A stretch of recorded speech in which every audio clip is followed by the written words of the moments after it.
Hello there and welcome to Life Beyond Scene, where curiosity settles in for a while and the quieter corners of science, history and human experience are explored at an unhurried pace.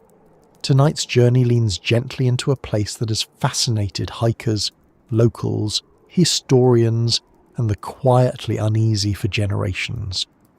We are talking about a stretch of the Appalachian wilderness often described as one of the most haunted trails in North America, a place where ordinary backpacking stories sometimes take unusual turns, and where even experienced hikers occasionally admit they felt something they could not easily explain. The Appalachian region itself is not mysterious because it is exotic or distant. In fact, millions of people live near it, hike through it, or drive past its ridgelines every year. What makes it unusual is its age, its density of forest, and the long record of human stories layered over the land. The mountains there are older than the Rockies, older than most mountain chains still visible today. Geologically speaking, they're worn down rather than newly formed, which means the terrain often feels rounded, thickly wooded, and quietly enclosed rather than sharply dramatic. That kind of landscape changes how sound travels, how light fades at dusk, and how easily a person can lose their sense of distance. The specific trail we are easing into tonight has developed a reputation over decades. Some hikers describe hearing footsteps when nobody's nearby. Others report brief glimpses of figures that vanish once directly observed. There are stories about sudden drops in temperature, about navigation tools behaving strangely, about an odd sense of being watched even in otherwise calm weather. None of this automatically means anything supernatural is happening, but the consistency of the reports keeps the reputation alive. People continue to visit the trail for its beauty, yet many approach it with a cautious curiosity rather than simple recreational excitement. Before going further, it is worth pausing for a moment in the spirit of how these late evening explorations usually begin. Wherever you're listening from tonight, whether it is early morning, late evening, or somewhere in that middle stretch where the day begins to wind down, take note of the time in your own surroundings. It is interesting how a discussion about a distant trail can happen, while each listener sits in a completely different environment. Some may be hearing this from a city apartment, others from a quiet suburb, maybe even a campsite not entirely unlike the one we are talking about. That contrast tends to make the topic feel closer than expected. If this kind of slow, thoughtful exploration helps you relax, focus, or simply unwind at the end of the day, a gentle like or subscription does help keep this calm corner going. There is never any rush about it, but the support quietly allows more of these long, steady dives into unusual topics to exist, for anyone who might find them comforting. Now, easing back toward the trail itself, it helps to understand that fear in remote environments often starts with ordinary sensory adjustments rather than dramatic events. When someone hikes deep into Appalachian forest, visual range shortens because trees block long sight lines. Sound behaves differently too. Leaves, uneven ground, and elevation changes distort echoes. A snapped twig can seem very close even if it is not. Wind moving through dense foliage can produce rhythmic patterns that the brain sometimes interprets as footsteps or distant voices simply because humans are wired to search for patterns. Nightfall amplifies that effect. The Appalachian canopy can be so thick that dusk arrives earlier than expected. Light fades gradually, then suddenly. Shadows become harder to interpret, and the human visual system begins relying more on peripheral detection, which is excellent for spotting motion but not for identifying detail. This is why hikers occasionally report seeing movement at the edge of vision that disappears when directly examined. It is not necessarily imagination. It is a known feature of how eyesight adapts to low light.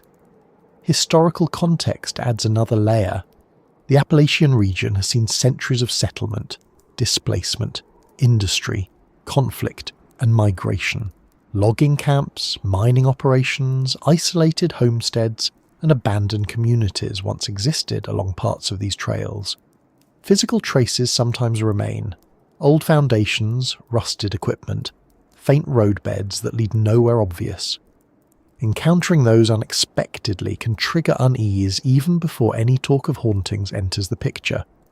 Humans are strongly affected by signs of former habitation, especially when those signs appear suddenly in otherwise quiet wilderness. Local storytelling traditions reinforce that emotional response. Appalachian oral history is rich, detailed, and often practical. Stories were historically used to pass down safety advice, land knowledge, and caution about wildlife or terrain hazards.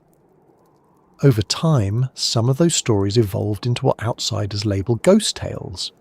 The line between practical warning and supernatural interpretation is not always clear.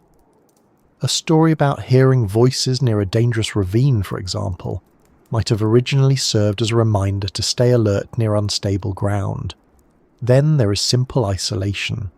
Long stretches of trail can go hours without human contact.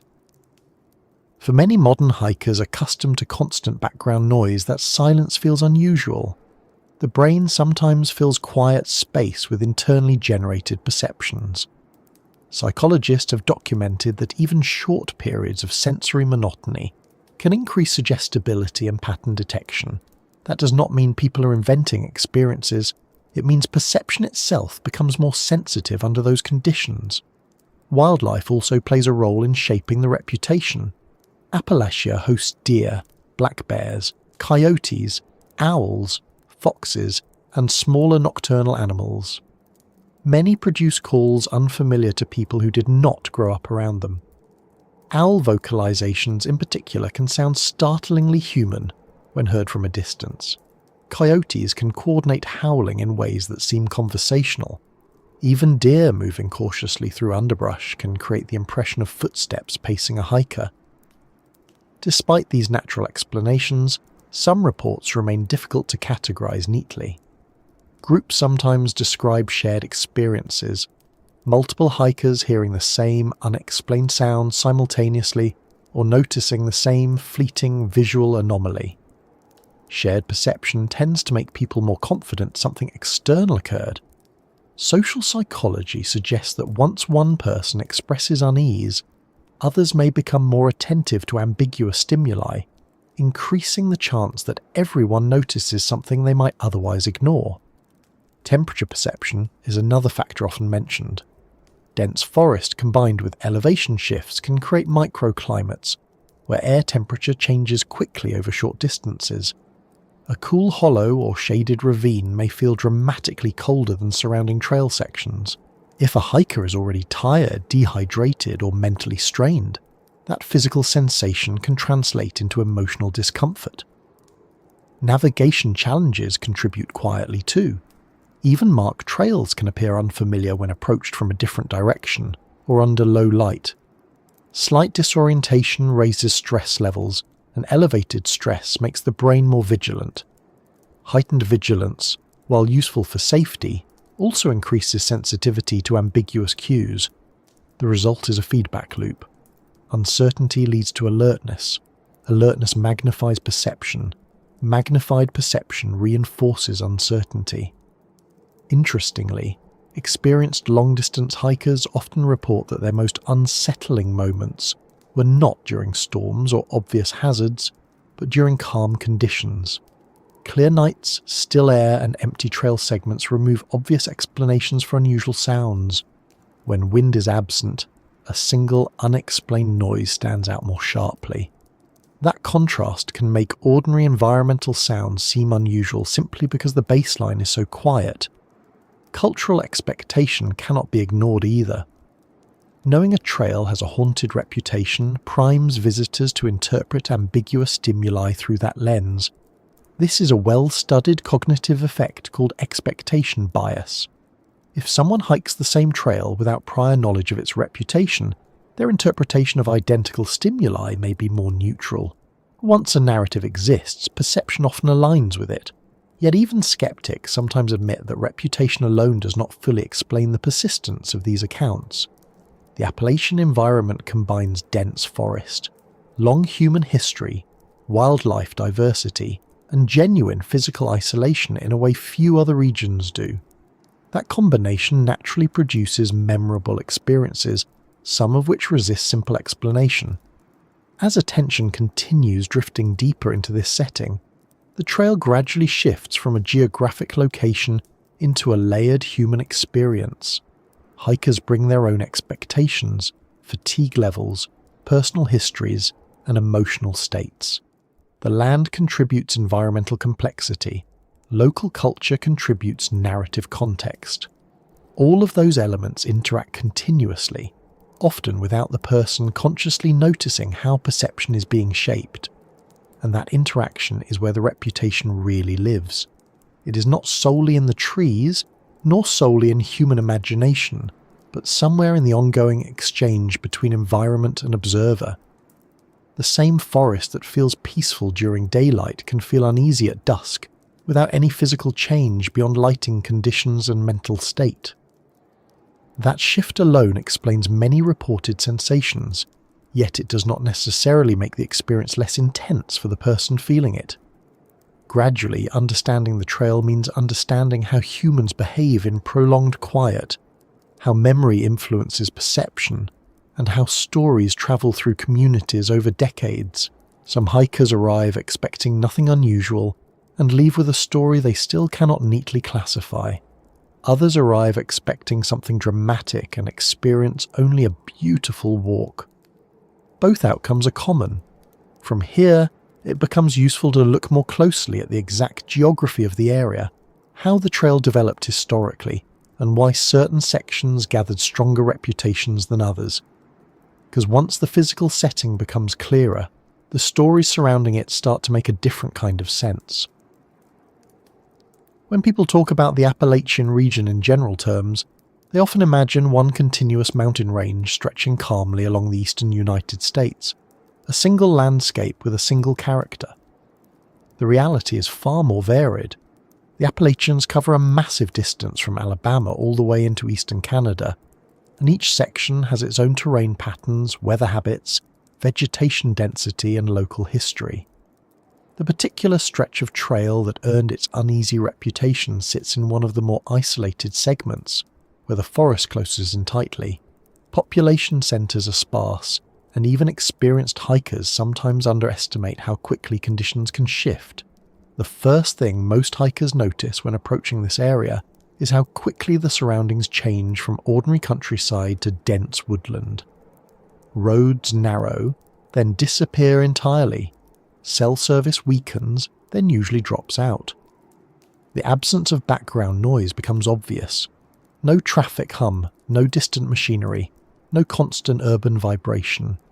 That quiet is not dramatic at first, but it becomes noticeable within minutes. For many visitors, that alone creates a subtle psychological shift. Humans evolved in natural environments, yet modern life rarely provides this level of uninterrupted silence, so the brain reacts by becoming more alert. Terrain plays a significant role in shaping the experience. Unlike sharp alpine peaks, Appalachian slopes tend to roll gradually but continuously. Elevation gain is steady rather than dramatic, which means hikers can travel deeper into remote areas without realizing how far they have come. Visibility remains limited by tree cover, so distance becomes harder to judge. A ridge crossed might conceal another valley, then another, and suddenly a hiker is several miles from the nearest road without feeling like they made a major climb. Vegetation density contributes to that sense of enclosure. Hardwood forests dominate much of this region, with thick understory growth during warmer months. Ferns, rhododendron thickets, fallen logs, and uneven ground create visual complexity. That complexity absorbs sound and scatters light. It also limits long sight lines. A person may hear movement nearby but see nothing until it is quite close, which can easily produce the impression of something hidden or observing from cover, even when it's simply wildlife moving normally. Weather patterns here add another layer. Appalachian climates can change quickly, especially in higher elevations. Fog forms frequently, sometimes rolling in within minutes. When fog settles among trees, depth perception drops sharply. Shapes blur. Distances feel distorted. A person who has not experienced mountain fog before may find it surprisingly disorienting.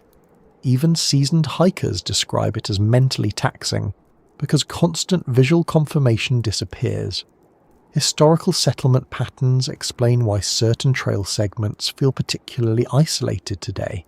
During the 18th and 19th centuries, small communities existed throughout these mountains. Logging camps, mining outposts, subsistence farms, and railroad stops appeared where resources were accessible. Over time, many of those communities declined as industries moved elsewhere. Roads fell into disuse, buildings deteriorated, some sites returned almost entirely to forest. Modern trails sometimes pass near these former settlements without obvious signage, so hikers occasionally encounter remnants unexpectedly. Those remnants can be subtle: a line of stones marking a foundation, rusted metal partially buried in soil, fruit trees growing where no orchard should logically exist. Even without any belief in hauntings, encountering such traces tends to provoke reflection. People naturally wonder who lived there, what daily life looked like, and why the place was abandoned. That curiosity can quickly shade into unease when combined with physical isolation. Local residents often treat these areas pragmatically. Many grew up hearing stories from parents or grandparents about specific hollows, ridges, or creek crossings. Some stories focus on accidents, others on unusual experiences, and some simply advise caution due to terrain hazards. Outsiders sometimes interpret those cautionary traditions as supernatural warnings, while locals may see them as practical safety culture shaped by generations of living close to the land. Wildlife distribution also influences perception of remoteness. Black bears, for example, inhabit many Appalachian forests. Encounters are usually uneventful when proper precautions are taken, but the possibility alone keeps hikers alert. Coyotes, bobcats, and smaller mammals are present too, along with a wide variety of birds. Owls deserve special mention because their calls travel efficiently through forest and can sound unfamiliar to visitors. Barred owls in particular produce vocalizations often described as sounding conversational or human-like when heard at a distance. Trail design itself reflects historical usage. Some sections follow old logging roads or rail grades, while others trace footpaths established long before modern mapping standards. This means the route may curve in ways that do not seem intuitive from a navigation perspective. Hikers sometimes feel they are doubling back or walking in circles even when they are not. That sensation can contribute to disorientation, especially late in the day when fatigue sets in. Speaking of fatigue, physical exertion has measurable cognitive effects. Dehydration, low blood sugar, and muscle exhaustion all reduce concentration. Decision-making slows. Sensory processing becomes less precise. A tired hiker may misinterpret ordinary sounds or shadows simply because the brain is working harder to maintain focus. Many reported unsettling experiences occur toward the end of long hiking days, which aligns with known fatigue effects. Seasonal variation further shapes the trail's reputation. Autumn brings dense leaf fall that muffles footsteps and hides uneven ground. Winter reduces foliage but introduces cold stress and earlier darkness. Spring can produce rapid weather swings and swollen streams. Summer adds heat, humidity, and thick insect populations. Each season changes how the environment feels and how easily hikers interpret what they see and hear. Cultural storytelling reinforces these seasonal impressions. Some locals speak of certain months as more active or strange, though often that correlates with environmental factors like migration seasons for animals or increased fog frequency. The stories persist because they match people's lived experiences, even if the underlying causes are natural. Technology limitations remain a practical concern. GPS devices work well in open terrain but can struggle under dense canopy. Batteries drain faster in cold conditions. Phones lose signal. Maps remain essential. When technology becomes unreliable, People sometimes feel more vulnerable, and that emotional state can amplify attention to unusual stimuli. Interestingly, group dynamics affect perception significantly. Solo hikers report heightened sensitivity to sound and movement, which makes sense from an evolutionary safety standpoint. Groups, however, sometimes experience shared unease even when individuals would normally feel comfortable alone. Social cues spread quickly. If one person expresses concern, others may become more attentive to potential threats. Sound propagation in Appalachian hollows deserves careful consideration. Valleys channel noise in unexpected ways. A distant conversation can carry clearly, while a nearby sound may be absorbed by terrain features. Temperature inversions at night can enhance this effect. This is why hikers occasionally report hearing voices with no identifiable source. Acoustics alone can produce that experience without any unusual cause. Lighting conditions also shift dramatically near sunset. Tree canopy reduces direct sunlight earlier than in open landscapes. Colours flatten. Contrast decreases. Peripheral motion detection becomes more prominent than detailed central vision. That is when many hikers report glimpsing movement that disappears when examined directly. It is a normal visual adaptation, but it can feel unsettling if unfamiliar. Local search and rescue teams emphasize these environmental factors when educating visitors. Most incidents stem from navigation errors, fatigue, or weather exposure rather than anything mysterious.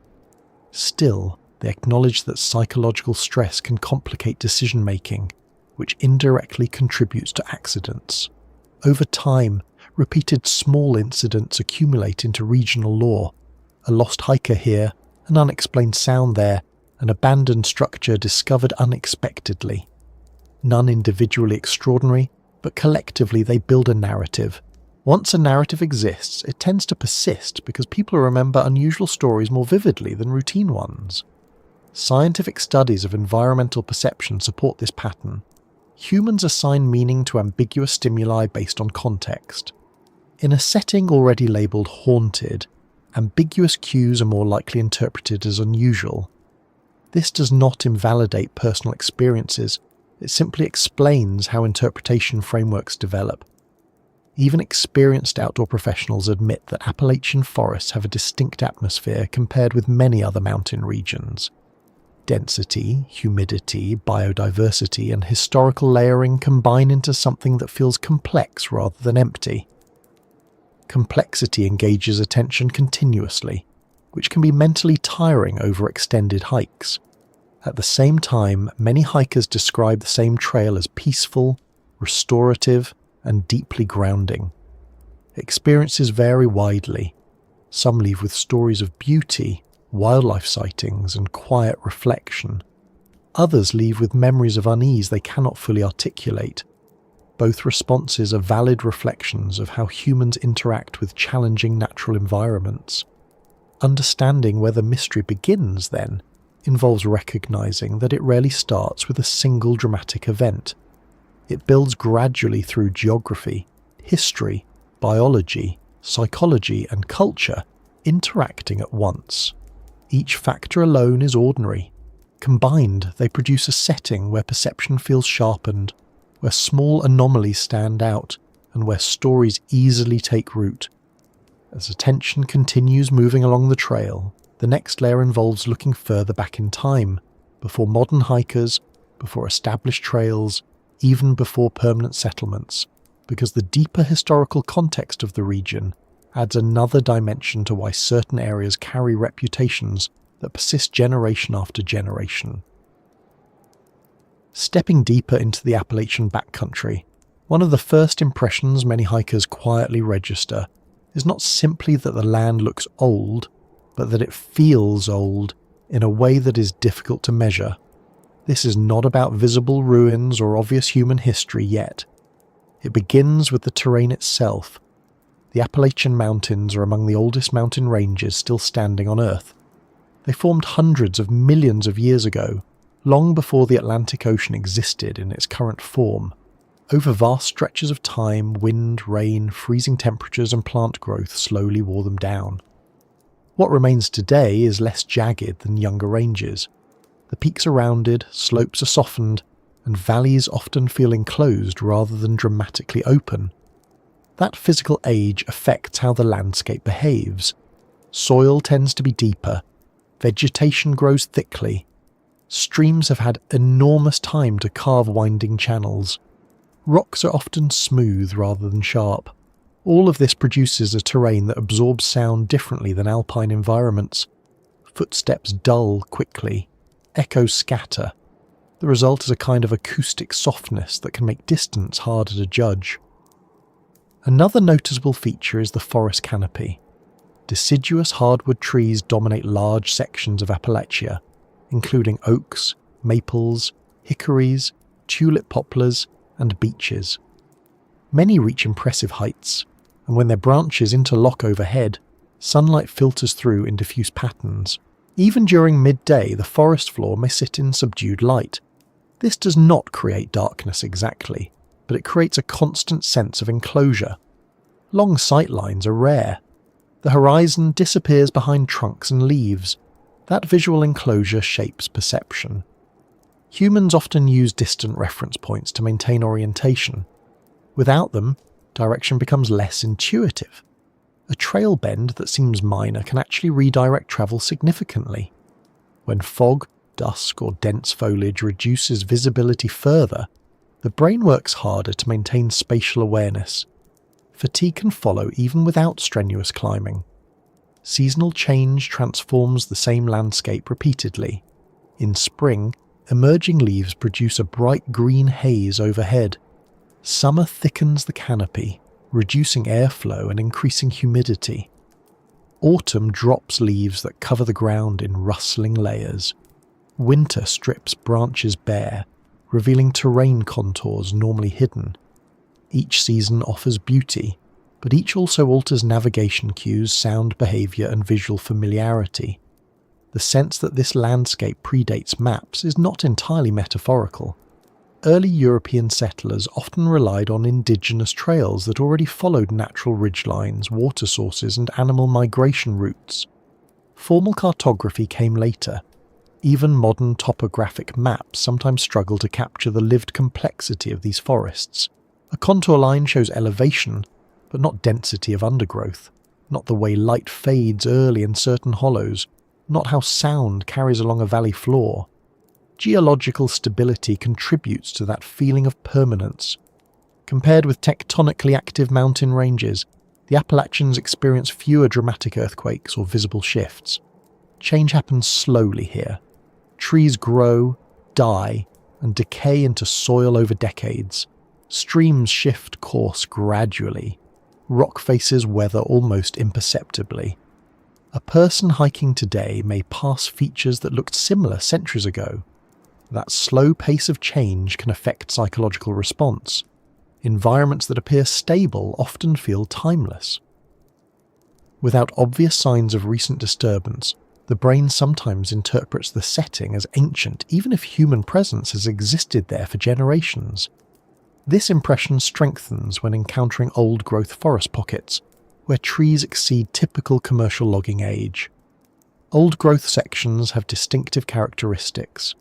Tree trunks grow wide, bark textures deepen, and canopy layering becomes complex. Fallen logs remain where they fell, slowly decomposing. Moss accumulates. The forest floor develops uneven textures. Movement through such areas requires attention, and that attention can heighten awareness of subtle sensory input. Water features add another dimension. Appalachian streams rarely run straight. They curve, split, rejoin, and follow contours shaped over geological time. The sound of moving water varies continuously. Sometimes it masks other noises. Sometimes it seems to come from multiple directions. At night especially, water acoustics can create auditory illusions that challenge distance perception. Humidity levels also matter.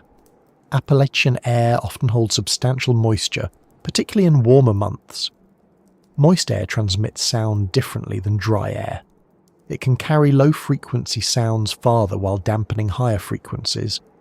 This contributes to reports of distant, indistinct noises that are hard to identify. Smell plays a role too, though it is less often discussed. Rich soil, decaying leaves, fungal growth, and plant oils produce layered scents. Most hikers adapt quickly, but unfamiliar combinations can subtly influence mood. Research shows scent affects emotional processing, even when not consciously noted. Animal activity reflects the ecosystem's age and stability. Species diversity remains relatively high. Birds, insects, mammals, reptiles, and amphibians all occupy niches shaped over long periods. Many are nocturnal. Their movement patterns change between seasons, which influences what hikers notice. Rustling sounds in autumn leaf litter differ from summer undergrowth movement. Night calls vary through the year. Human infrastructure remains limited in many sections. Unlike heavily developed national parks with paved access roads, visitor centres, and regular patrols, some Appalachian trails maintain a semi-wild character. Trail markers exist but may be spaced widely. Shelters are basic. This limited infrastructure preserves natural character but requires greater self-sufficiency from hikers. Historical land use still leaves traces. Selective logging occurred across Appalachia for centuries. Some areas were mined. Rail lines once penetrated deep into valleys. When industries left, forest regeneration began. Secondary growth forests dominate many regions now, though older pockets remain. Distinguishing between them requires ecological familiarity.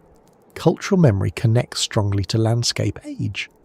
Local communities often pass down place names tied to events long past. A hollow might carry a family surname from the 1800s. A ridge might reference a vanished settlement. Visitors unaware of those histories may sense significance without understanding its origin. Archaeological evidence predates written history. Indigenous peoples used these mountains for hunting, seasonal settlement, and travel routes for thousands of years. Stone tools, pottery fragments, and habitation sites occasionally surface during research excavations. Public access sites are protected, but awareness of deep human presence reinforces the sense that this land has been observed for a very long time. Climatic history adds another layer. During the last ice age, glaciers did not fully cover most Appalachian regions, but climate shifts influence vegetation patterns and animal migration. Some plant species present today descend from those earlier ecological phases. Botanists study these patterns to understand long-term environmental change. Light quality often surprises visitors. Because slopes face different directions and canopy density varies, illumination shifts dramatically within short distances. One trail segment may feel bright while another, only a few hundred meters away, feels subdued. This patchwork lighting influences depth perception and color contrast. Nighttime amplifies these effects. Without urban light pollution, stars appear more clearly when canopy gaps allow visibility. However, under dense cover, darkness can feel complete. Headlamps provide limited range. Peripheral vision contributes less. Sounds gain prominence. Temperature gradients form naturally. Cold air settles in valleys overnight. Warm air rises along slopes during the day. Microclimates emerge. Hikers may move between noticeably different temperatures without major elevation change. Rapid temperature variation can produce physical discomfort if clothing layers are not adjusted. Trail maintenance practices aim to balance access and preservation. Volunteers clear fallen trees, manage erosion and maintain markers, but intervention remains minimal compared with urban parks. That approach preserves ecological integrity while retaining the rugged character that attracts many hikers. Scientific research stations occasionally operate in Appalachian forests studying ecology, climate and biodiversity. Data collected there contributes to broader environmental understanding. Researchers often note the complexity of long-established ecosystems compared with younger managed forests. Navigation training emphasizes redundancy. Map, compass, GPS when available, and situational awareness all matter. Experienced hikers routinely cross-check position because canopy interference can reduce GPS accuracy. Losing orientation rarely happens suddenly. It develops gradually when small errors accumulate. Despite practical considerations, emotional response remains significant. Many hikers describe a mix of calm and alertness. The landscape encourages reflection while simultaneously demanding attention. That dual response may explain why stories about unusual experiences persist. Environments that heighten awareness naturally produce memorable impressions. Photographers often struggle to capture what they feel on these trails. Images flatten depth and reduce sensory complexity. Smell, humidity, sound texture, and spatial enclosure do not translate easily into pictures. Visitors sometimes comment that photographs look ordinary compared with in-person experience. Writers historically documented Appalachian landscapes in travel journals, scientific reports, and local histories. Descriptions often emphasize endurance of the terrain rather than dramatic scenery. Words like steady, dense, and enduring appear frequently. Educational programs now encourage visitors to learn about ecological age rather than focusing solely on recreation. Understanding how forests regenerate, how soil forms, and how biodiversity develops over centuries fosters appreciation without relying on mystery narratives. Yet mystery narratives remain compelling because they express emotional reactions to complexity. When a place resists simple description, people often turn to storytelling frameworks.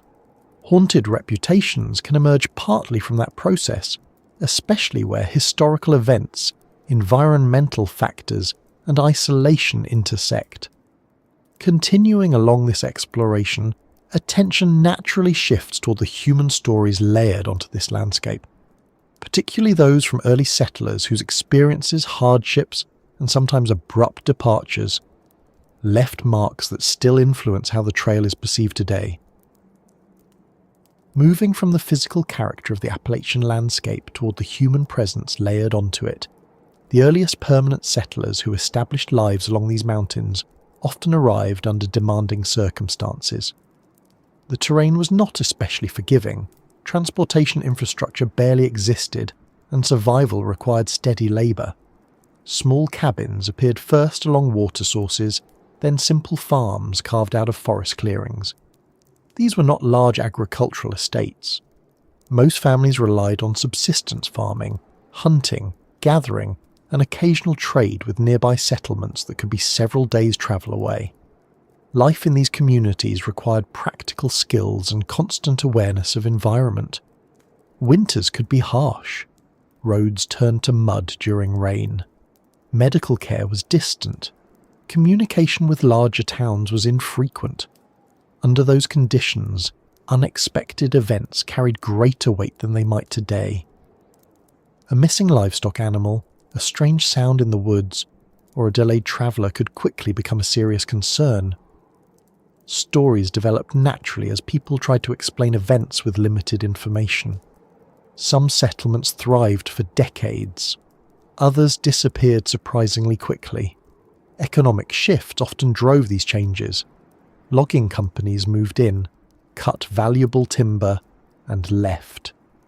Mining operations opened, extracted resources, then closed when profits dropped.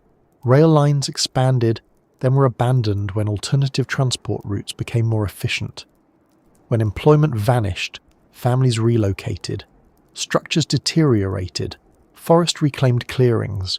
Over time, only faint traces remained. Occasionally hikers encounter those traces without prior knowledge. A rectangular stone outline where a cabin once stood. Old iron stove parts rusting into the soil. Fruit trees continuing to grow long after the people who planted them left. Apple and pear trees, in particular, persist for generations. Seeing such trees deep in forest can prompt curiosity. Someone planted them deliberately. Someone depended on them. That realization can spark reflection on the lives once lived there. Historical records confirm that isolation shaped daily routines. Children sometimes walked miles to small schools. Supplies arrived by wagon or mule. Seasonal flooding could cut off access routes entirely. Under these conditions, communication delays were common. A traveller overdue by a day or two did not necessarily signal disaster, yet sometimes it did. Records exist of accidents, illnesses, and disappearances that never received full explanation simply because documentation practices were inconsistent. Cemeteries provide another tangible link. Small family burial grounds dot parts of Appalachia. Some remain maintained by descendants. Others sit quietly within forest growth. Headstones weather over time. Names fade. Dates become difficult to read. These sites are not unusual historically, but encountering one unexpectedly can produce strong emotional responses, especially for hikers unaccustomed to such direct reminders of past settlement. Local oral history often fills gaps left by written records. Families pass down accounts of relatives who lived in specific hollows or along particular ridges. Stories sometimes include unexplained elements, though practical details usually dominate. Harsh winters, crop failures, illness outbreaks, and transportation accidents appear frequently. Over generations, certain details may shift slightly as stories are retold, but core events often remain consistent. Economic hardship influenced settlement stability. When industrial opportunities elsewhere became more attractive, younger residents frequently moved away. Older generations sometimes stayed. That demographic shift accelerated community decline. Abandoned structures became part of the landscape. Some were dismantled for reusable materials, others simply decayed. The logging era deserves special attention. During the late 19th and early 20th centuries, logging companies established temporary camps deep in Appalachian forests. Workers lived in simple housing near active cutting areas. Once timber resources diminished, camps relocated. Evidence of these operations occasionally remains in the form of rail grades, cut stumps, and rusted equipment fragments. These features sometimes intersect modern trails. Mining communities followed similar patterns. Coal extraction in particular shaped parts of Appalachia profoundly. Company towns developed quickly around active mines. When mines closed, economic support vanished. Some towns adapted, others declined sharply. Environmental changes from mining sometimes altered local ecosystems, influencing how land regenerated. Healthcare limitations affected settlement longevity. Before modern medical infrastructure, treatable illnesses sometimes proved fatal, simply due to distance from physicians. Epidemics could spread through isolated communities with little external assistance. Such events appear in local records and family accounts. Weather events occasionally forced abrupt departures. Floods, landslides, and severe storms damaged homes and infrastructure. Reconstruction required resources not always available. Families sometimes chose relocation over rebuilding. These decisions contributed to the patchwork pattern of inhabited and abandoned areas that still characterizes parts of the region. Education access influenced long-term demographic trends. As public schooling expanded in urban areas, some Appalachian families relocated to provide broader opportunities for their children. This gradual migration contributed to rural population decline in certain counties. Religious institutions often served as community anchors. Small churches functioned not only as worship spaces but also as social centres, schools, and meeting halls. When congregations dwindled, buildings sometimes fell into disuse. Remnants occasionally remain near trail corridors. Transportation improvements changed settlement viability. Early roads were narrow, unpaved, and weather-sensitive. Later, highway development shifted economic centres. Areas bypassed by new routes sometimes experienced reduced commercial activity. This phenomenon occurred across many rural regions, including Appalachia. Cultural traditions persisted despite economic changes. Music, storytelling, crafts, and foodways developed distinctive regional characteristics. Many of these traditions continue today, preserving connections to earlier settlement periods. Festivals, museums, and local organisations work to maintain that heritage. Some historical incidents gained broader attention. Accidental fires, industrial accidents, and unexplained disappearances occasionally appeared in regional newspapers. Documentation quality varied. Follow-up reporting was inconsistent. Modern researchers sometimes revisit these archives seeking clarity, though definitive answers are not always available. Psychological interpretation of abandoned sites deserves consideration. Humans tend to assign narrative significance to visible remnants of past habitation. An empty foundation suggests a story. Without detailed context, imagination fills gaps. This process is natural and occurs across cultures. Environmental reclamation gradually obscures historical features. Leaf litter accumulates. Roots shift stones, structures collapse. Within decades, only subtle signs remain. Without local knowledge, identifying former settlements becomes difficult. Modern archaeological surveys sometimes locate previously undocumented sites. These discoveries contribute to understanding regional development patterns. They also reinforce how extensively human activity once penetrated areas now perceived as wilderness. Tourism interest in historical trails has grown. Some hikers deliberately seek routes associated with early settlement history. Interpretive signage appears in certain locations, though many areas remain intentionally unmarked to protect archaeological integrity. Safety considerations arise when exploring abandoned structures. Old wells, unstable foundations, and hidden debris present hazards. Responsible hiking practices emphasize observation without disturbance. Environmental ethics encourage minimal impact. Removing artifacts disrupts historical context and may violate preservation laws. Education campaigns promote leave no trace principles in historically sensitive areas. Community memory sometimes includes cautionary narratives. Stories about difficult winters, dangerous wildlife encounters, or treacherous terrain served practical purposes. Over time, elements of these stories occasionally became associated with supernatural interpretation, particularly when details faded. Scholars studying Appalachian folklore note that many so-called ghost stories originated as safety reminders. Advising children not to wander near unstable cliffs or fast-moving streams could take narrative form. This approach improved retention of important information. Modern residents often distinguish clearly between folklore and belief. Many appreciate stories culturally, without interpreting them literally. Others maintain personal interpretations shaped by family tradition. Diversity of perspective remains common. Photography of abandoned sites has become popular. While documentation helps preservation awareness, increased traffic sometimes accelerates deterioration. Responsible visitation guidelines continue to evolve. Environmental changes such as invasive plant species alter how historical sites appear. Kudzu, for example, can cover structures quickly. Other species influence soil stability and visibility of remnants. Climate change introduces additional variables. Altered precipitation patterns, temperature shifts, and extreme weather events affect both ecological systems and preservation of historical features. Researchers monitor these trends closely.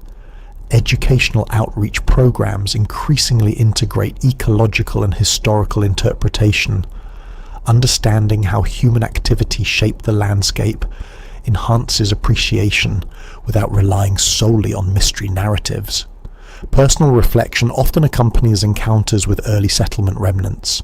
Considering the resilience required to live there can inspire respect. Recognizing how quickly nature reclaims built environments provides perspective on long-term environmental processes. As attention continues along the trail, another layer becomes relevant: the traditions and beliefs that existed even before European settlement. Indigenous communities interacted with these mountains for thousands of years, and their cultural perspectives contribute significantly to how certain areas are understood today. Long before European settlers built cabins, cleared fields, or mapped trails through the Appalachian Mountains, indigenous communities lived across this region for thousands of years. Archaeological evidence shows continuous human presence stretching back at least 12,000 years, possibly longer depending on how migration timelines are interpreted. These communities were not simply passing through. They established seasonal camps, trade networks, hunting territories, and cultural traditions deeply tied to the land. Understanding their relationship with the mountains helps explain why certain places later acquired reputations that outsiders often describe as mysterious or haunted. Indigenous groups connected with Appalachia included the Cherokee, Shawnee, Creek, and several smaller nations whose identities sometimes merged or shifted over generations. Their relationship with the environment differed significantly from later European settlement models. Rather than permanent large-scale alteration of landscape through extensive farming or industrial activity, many communities practice seasonal movement. Hunting grounds, gathering areas, and agricultural plots rotated based on ecological cycles. This approach preserved biodiversity while maintaining reliable food sources. Oral tradition served as the primary method of passing down knowledge. Stories encoded practical information about terrain, wildlife behavior, weather patterns, and safe travel routes. A narrative about a dangerous spirit inhabiting a particular valley might originally function as a warning about unstable ground, frequent flooding, or predator presence. Over centuries, those stories maintained accuracy even when details evolved slightly. The Appalachian forest itself shaped these traditions. Dense vegetation, uneven terrain, and variable weather demanded careful attention. Travelers learned to recognize subtle signs such as bird behavior changes, wind direction shifts, or unusual animal silence. Many indigenous stories emphasize listening closely to the land rather than dominating it. That perspective differs from later frontier narratives that focused on conquering wilderness. Certain locations carried spiritual significance.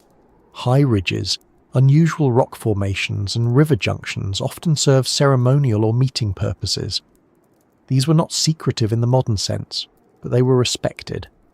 Visitors approached with awareness of cultural meaning. Modern hikers sometimes unknowingly pass near such sites, contributing to the sense that particular stretches of trail feel different without obvious explanation. Sound interpretation formed an important survival skill. Animal calls, water movement, and wind patterns conveyed useful information. Indigenous hunters developed acute auditory awareness. Stories describing voices in the forest sometimes reflect this attentiveness rather than supernatural belief. When unfamiliar hikers later encountered similar sounds without that cultural context, interpretation shifted. Navigation methods relied heavily on environmental observation. Tree growth patterns, sun position, water flow, and terrain contours provided orientation cues. Trail systems existed long before formal mapping. Some modern Appalachian trails follow these ancient routes, though modifications occurred over time. Walking those paths today means moving through corridors shaped by centuries of human movement. Trade networks extended across large distances. Materials such as flint, shells, copper, and plant products travelled between regions. Established travel routes facilitated this exchange. Knowledge about safe resting areas, reliable water sources, and seasonal hazards circulated through these networks. Storytelling preserved that information effectively. European arrival disrupted these established systems. Disease spread rapidly among indigenous populations lacking immunity. Conflict over land increased. Forced relocation policies in later centuries, most notably the Trail of Tears affecting the Cherokee, removed many communities from ancestral territories. Cultural continuity suffered significantly, though traditions persist among descendant communities today. This historical disruption influences modern interpretation of Appalachian landscapes. Some stories about restless spirits or lingering presences reflect collective memory of displacement rather than literal hauntings. Cultural trauma often finds expression through narrative, understanding that context encourages respectful interpretation rather than sensationalism. Language also played a role. Indigenous place names often described environmental features accurately. Translations sometimes simplified or altered those meanings. A name originally indicating swift water or steep terrain might become generalized in English. Losing precise descriptive language can reduce practical awareness for later visitors. Plant knowledge formed another essential component of indigenous life. Medicinal herbs, edible plants, and useful fibers grew abundantly in Appalachian forests. Knowledge of their location and seasonal availability passed through generations. Some modern herbal traditions draw directly from these practices, though documentation varies. Fire management techniques deserve mention. Controlled burns maintained open travel corridors, encouraged growth of certain plant species, and reduced risk of uncontrolled wildfires. These practices shaped forest structure long before modern forestry science recognized their ecological benefits. Suppression of traditional burning altered vegetation density in some regions. Wildlife relationships reflected coexistence rather than simple exploitation. Hunting followed seasonal patterns designed to maintain population stability. Spiritual respect for animals appeared frequently in oral tradition. Stories emphasizing gratitude and balance reinforced sustainable practices. European settlers often misinterpreted these traditions. Some saw them as superstition, others adapted elements selectively. Over time, blended folklore emerged combining indigenous themes with European ghost story structures. This blending contributes to present-day Appalachian mystery narratives. Archaeological research continues uncovering evidence of long-term indigenous presence. Pottery fragments, stone tools, burial sites, and agricultural terraces appear periodically during surveys. Preservation efforts aim to protect these sites from disturbance.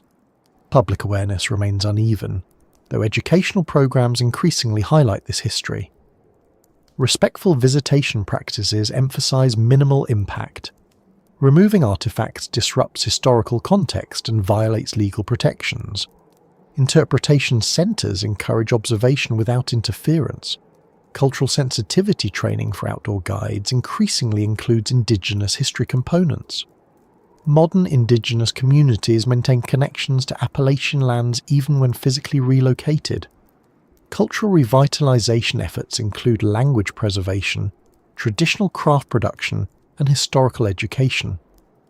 Collaboration between tribal historians and academic researchers has improved understanding of pre-settlement Appalachian life. Misinterpretation of indigenous stories sometimes fuels sensational tourism. Commercial ghost tours occasionally reference traditions inaccurately.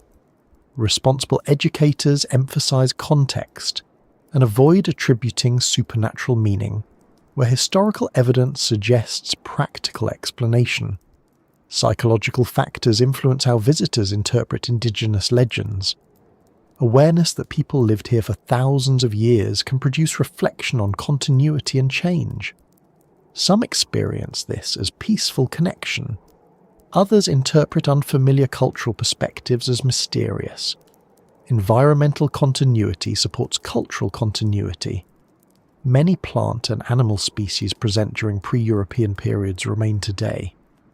Walking the trail means encountering ecosystems similar in key respects to those known by indigenous inhabitants centuries ago. Linguistic remnants persist in regional vocabulary. Certain place names, plant names, and geographic descriptors derive from indigenous languages. Understanding their meaning sometimes clarifies environmental characteristics more effectively than later translations. Educational initiatives increasingly integrate indigenous perspectives into park interpretation materials. This shift helps visitors appreciate long-term human-environment relationships, rather than viewing wilderness as historically empty. Spiritual interpretations of landscape vary widely among indigenous groups. Some emphasize harmony with natural cycles, others focus on ancestral presence connected to specific locations. These beliefs do not always align with Western ghost concept frameworks, though outside observers sometimes conflate them. Climate adaptation strategies used historically provide useful modern insights. Seasonal mobility, diversified food sources, and ecological observation contributed to resilience. Contemporary environmental science occasionally draws on these traditional ecological knowledge systems. Artistic expression reflected environmental awareness. Basket weaving, pottery decoration, and textile patterns often incorporated local plant and animal imagery. These forms served practical functions while reinforcing cultural identity tied to landscape. Conflict narratives also exist. Territorial disputes between indigenous groups occurred prior to European arrival. These conflicts sometimes shape travel routes and settlement patterns. Understanding this complexity avoids oversimplified historical interpretation. Modern hikers occasionally report feeling strong emotional responses in certain areas. Psychological research suggests awareness of historical depth can influence perception even without detailed knowledge. Environments associated with long human presence often evoke reflection automatically. Scientific acoustic studies in dense forest environments confirm that certain sound patterns can appear directional or voice-like due to terrain and vegetation structure. Indigenous familiarity with these acoustic effects likely informed some traditional narratives. Environmental ethics promoted by many indigenous traditions emphasize reciprocity. Taking resources responsibly, minimizing waste, and maintaining ecological balance formed core principles. These ideas resonate with contemporary conservation efforts. Documentation challenges persist. Oral traditions adapt over time, and written records from early European observers often contain bias or misunderstanding. Collaborative research with indigenous scholars continues improving historical accuracy. Trail naming practices sometimes obscure original indigenous designations. Efforts to restore traditional place names have gained support in some regions.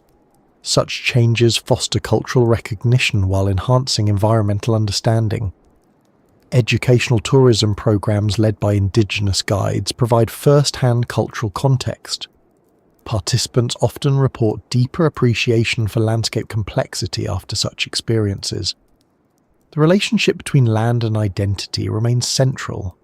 For many indigenous communities, mountains, rivers, and forests represent ancestral connections rather than abstract scenery. Recognizing this perspective changes how the same landscape is interpreted. Environmental stewardship initiatives increasingly involve indigenous consultation. Traditional ecological knowledge contributes to wildlife management, fire control, and habitat restoration strategies. Cultural resilience continues despite historical disruption. Language classes, community gatherings, and artistic revival efforts maintain connections across generations. Public awareness of these efforts has grown gradually. As attention continues moving along the trail's layered history, the transition from indigenous presence to documented European settlement brings new types of recorded accounts, including some of the earliest written reports that later contributed to the area's reputation for unusual experiences. As written records began to replace purely oral traditions in the Appalachian region, accounts of unusual experiences started appearing in journals, letters, church logs, and early local newspapers. These records did not always describe events in dramatic or supernatural language. Often they simply noted something odd, something unexplained, or something that made the writer uneasy. Over time, later readers sometimes interpreted those same entries through a different cultural lens, and what may have originally been practical observations gradually entered regional folklore as hauntings. Many of the earlier settlers were practical people whose daily routines left little time for embellishment. Survival demanded attention to crops, livestock, weather, and physical safety. When such individuals recorded something unusual, historians tend to examine the context carefully. For example, a late 18th century travel diary mentions a traveller hearing repeated footsteps behind him along a wooded ridge despite no visible companion. The writer speculated about wildlife but admitted the sound pattern seemed unusually steady. Modern researchers point out that deer often follow trails quietly and can stop moving when observed, which would match such an experience without invoking anything supernatural. Another early written account comes from a frontier surveyor mapping land boundaries in the early 19th century. He recorded seeing a distant figure standing near a tree line at dusk that disappeared when approached. His notes describe fatigue after a long day of measuring terrain, limited visibility due to evening light, and heavy fog in nearby valleys. Contemporary understanding of visual perception suggests that shadow contrast combined with exhaustion can produce momentary misidentification. Yet because the surveyor included the incident in otherwise technical notes, later readers considered it significant. Church records occasionally contain references to unusual nighttime disturbances. Ministers visiting remote congregations sometimes wrote about hearing unexplained knocks, voices, or movement around temporary lodging cabins. Environmental historians highlight that many of these cabins were built quickly with minimal insulation. Wood contraction during temperature shifts can create rhythmic sounds. Small animals such as raccoons, squirrels, or rodents often investigated structures at night. Without electric lighting or consistent wildlife knowledge, such sounds could easily provoke concern. Newspapers from the mid-1800s provide another category of documentation. Regional publications occasionally printed short notices about strange occurrences, partly because unusual stories attracted readership. One small Appalachian paper reported repeated lights seen moving along a ridge where no settlement existed. Later geological studies in some Appalachian areas documented natural gas seepage that can produce brief light phenomena under certain conditions. While not proven in every case, this explanation aligns with similar documented occurrences elsewhere. Logging camp journals from the late 19th century offer particularly interesting material.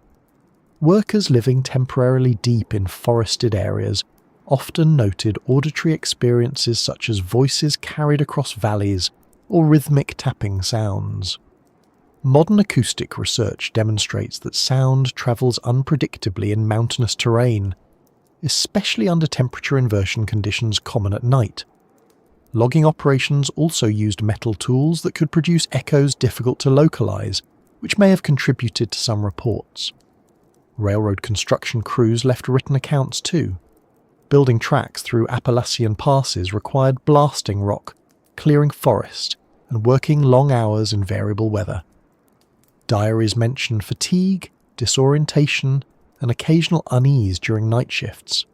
Some entries describe hearing footsteps along unfinished track segments. Wildlife attracted to cleared corridors likely played a role, though workers at the time did not always identify specific animals. Military records from the Civil War period add another layer. Troop movements crossed Appalachian terrain frequently. Soldiers wrote letters home describing unfamiliar night sounds, distant voices, or figures glimpsed while on watch. Historians note that stress, sleep deprivation, and unfamiliar surroundings strongly influence perception. These factors likely explain many such accounts, though later retelling sometimes emphasized mysterious aspects. Medical journals from rural physicians occasionally mention patients reporting unusual experiences while traveling alone. Doctors typically frame these in terms of exhaustion, dehydration, or anxiety. Early understanding of psychological stress was limited, but practitioners recognized that physical strain influenced perception. Local folklore collectors in the early 20th century began systematically documenting regional stories. Some of what they recorded originated in earlier written sources. Others came from oral tradition. Collectors often preserved multiple versions of the same story, revealing how narratives evolved. Details shifted, natural explanation sometimes faded, emotional emphasis increased. This process is common in folklore development across cultures. Technological change influenced interpretation as well. The introduction of kerosene lamps, later electric lighting, reduced certain visual ambiguities indoors but did little to change outdoor conditions. Early flashlights provided limited range. Night travel remained challenging, sustaining conditions under which unusual experiences occurred. Photography began appearing in regional documentation during the late 19th century. Early cameras required long exposure times, producing blurred images if subjects moved. Some photographs later interpreted as containing unexplained figures, likely reflect motion artifacts rather than anything unusual. Photographic technology limitations are well documented. Academic researchers studying Appalachian folklore emphasize the importance of context. Economic hardship, geographic isolation, and rapid industrial change shaped community experience. Stories sometimes served as coping mechanisms during uncertain periods. Labeling them simply as hauntings overlooks their social function. At the same time, consistent themes appear across independent accounts. Reports of footsteps without visible sources, distant voices, unexplained lights, and brief visual anomalies recur in records spanning decades. Environmental scientists point out that dense forests, uneven terrain, and atmospheric conditions can produce these effects reliably under certain circumstances. Psychological priming also matters. Once a location acquires a reputation, visitors arrive expecting unusual experiences. Expectation influences perception. Studies in environmental psychology confirm that ambiguous stimuli are more likely interpreted in line with prior belief. Wildlife behavior explains a significant portion of early reports. Owls produce calls resembling human laughter or speech patterns. Coyotes coordinate howling sequences. Foxes emit high-pitched screams unfamiliar to many people. Deer moving through leaf litter can sound like bipedal footsteps. These behaviors were less widely documented historically than they are now. Environmental lighting conditions contributed too. Without modern light pollution, natural darkness was more complete. Moonlight filtered through canopy produces moving shadow patterns. Fireflies, common in Appalachian summers, create moving points of light easily mistaken at distance. Transportation limitations amplified isolation. Travelers sometimes spent nights alone in forested areas due to distance between settlements. Prolonged solitude increases sensitivity to environmental stimuli. Modern research confirms that extended quiet can heighten auditory perception. Cultural exchange between settlers and indigenous communities influenced narrative development. Some indigenous cautionary stories were adapted by settlers, sometimes losing original practical context. This blending contributed to later supernatural framing. Industrial decline in the early 20th century left some areas sparsely populated again. Abandoned infrastructure remained visible. Encounters with empty buildings or silent rail grades reinforced existing folklore. Educational access expanded gradually. As scientific explanations for environmental phenomena became more widely known, interpretation began shifting. However, cultural stories often persist alongside scientific understanding rather than disappearing entirely. Media portrayal also shaped perception. Radio programs, later television documentaries, occasionally featured Appalachian mystery themes. While often intended as entertainment, they reinforced regional reputation among broader audiences. Tourism development followed. Some communities embraced the haunted trail narrative to attract visitors. Economic incentives can influence which stories receive emphasis. Responsible tourism efforts now attempt to balance interest with accurate information. Scientific field studies continue examining environmental factors in reported haunting locations. Acoustic mapping, wildlife monitoring, and atmospheric analysis provide data supporting natural explanations for many experiences. Historians caution against dismissing early accounts entirely. Even when natural causes exist, the experiences were real to the individuals recording them. Understanding perception under historical conditions offers insight into human adaptation to challenging environments. Community attitudes toward these stories vary. Some residents treat them as cultural heritage. Others prefer focusing on natural beauty and historical resilience. Diversity of perspective remains typical. Educational outreach increasingly emphasizes critical thinking, alongside respect for tradition. Visitors learn how environmental conditions influence perception, while appreciating local storytelling heritage. Modern hikers sometimes compare their experiences with historical accounts. Similarities occasionally appear, particularly regarding sound behavior and visibility limitations. Advances in equipment reduce risk but do not eliminate environmental complexity. Outdoor safety training now includes psychological preparedness. Understanding how fatigue, isolation, and environmental ambiguity affect perception helps hikers interpret experiences calmly. Technological aids such as GPS, improved lighting, and communication devices reduce uncertainty, but can fail under dense canopy or adverse weather. Traditional navigation skills remain important. Environmental conservation efforts aim to preserve both ecological integrity and historical context. Maintaining trail character while ensuring safety requires ongoing management. As written documentation expanded, later reports began focusing more specifically on sensory experiences reported by hikers themselves, particularly sounds that seemed out of place within otherwise familiar forest environments, which gradually became one of the most commonly discussed aspects of the trail's reputation.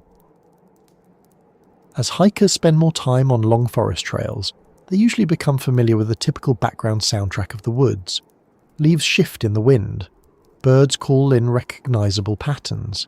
Insects create steady ambient noise, especially during warmer months. Streams produce continuous, predictable rushing sounds. Once someone adapts to that baseline, anything outside it tends to stand out quickly. Along this particular Appalachian stretch, reports often focus not on visual sightings first, but on sounds that seem slightly out of place compared with what hikers expect to hear. The most commonly mentioned experience involves footsteps. People describe hearing a steady walking rhythm behind them or off to one side when no other hikers are visible. In dense forest, visibility may extend only a short distance, so it is not always easy to confirm whether another person is nearby. Wildlife explains many of these reports. Deer, for example, frequently follow established trails because walking is easier there. They can match a human walking pace for short periods. When the hiker stops, the deer often stops too. That synchronization can create the impression of intentional following. Sound reflection in Appalachian terrain contributes significantly to this perception. Valleys, ridgelines, and dense vegetation scatter sound waves unpredictably. A noise originating ahead might appear to come from behind. Acoustic researchers have documented this effect extensively in forested mountain environments. Temperature inversions, particularly in evening hours, can further bend sound waves, altering perceived direction. Another category involves voices. Some hikers report faint conversation-like sounds without identifiable speakers. These reports occur most often near water sources or in narrow hollows. Flowing water produces complex broadband noise that the brain sometimes interprets as speech-like patterns. Psychologists refer to this tendency as auditory pareidolia. It is the same process that allows people to hear words in static or music played backward, even though no actual speech exists. Wildlife vocalizations frequently surprise visitors unfamiliar with regional species. Barred owls produce a call often transcribed as "who cooks for you," but at a distance it can resemble human laughter. Foxes emit sharp, high-pitched screams during certain seasons. Coyotes coordinate howling patterns that can sound conversational. Each of these sounds has clear biological explanations, yet they remain startling when unexpected. Insect activity also affects the soundscape. Cicadas, katydids, and crickets generate layered noise patterns that change gradually through the evening. When these insects suddenly stop, often due to a predator passing nearby, the abrupt silence draws attention. Hikers sometimes interpret that silence itself as unusual, though it reflects normal ecological behavior. Tree movement produces additional unexpected sounds. Large branches rubbing together in wind can create creaking rhythms reminiscent of footsteps or knocking. Temperature changes cause wood expansion and contraction, leading to popping or cracking noises. These sounds are particularly noticeable at night when overall ambient noise drops. Human-generated sounds can travel surprisingly far in these environments. A distant campsite conversation, metallic equipment noise, or even a vehicle several miles away may carry clearly under certain atmospheric conditions. Without visible confirmation, hikers may struggle to identify the source. Equipment noise sometimes contributes as well.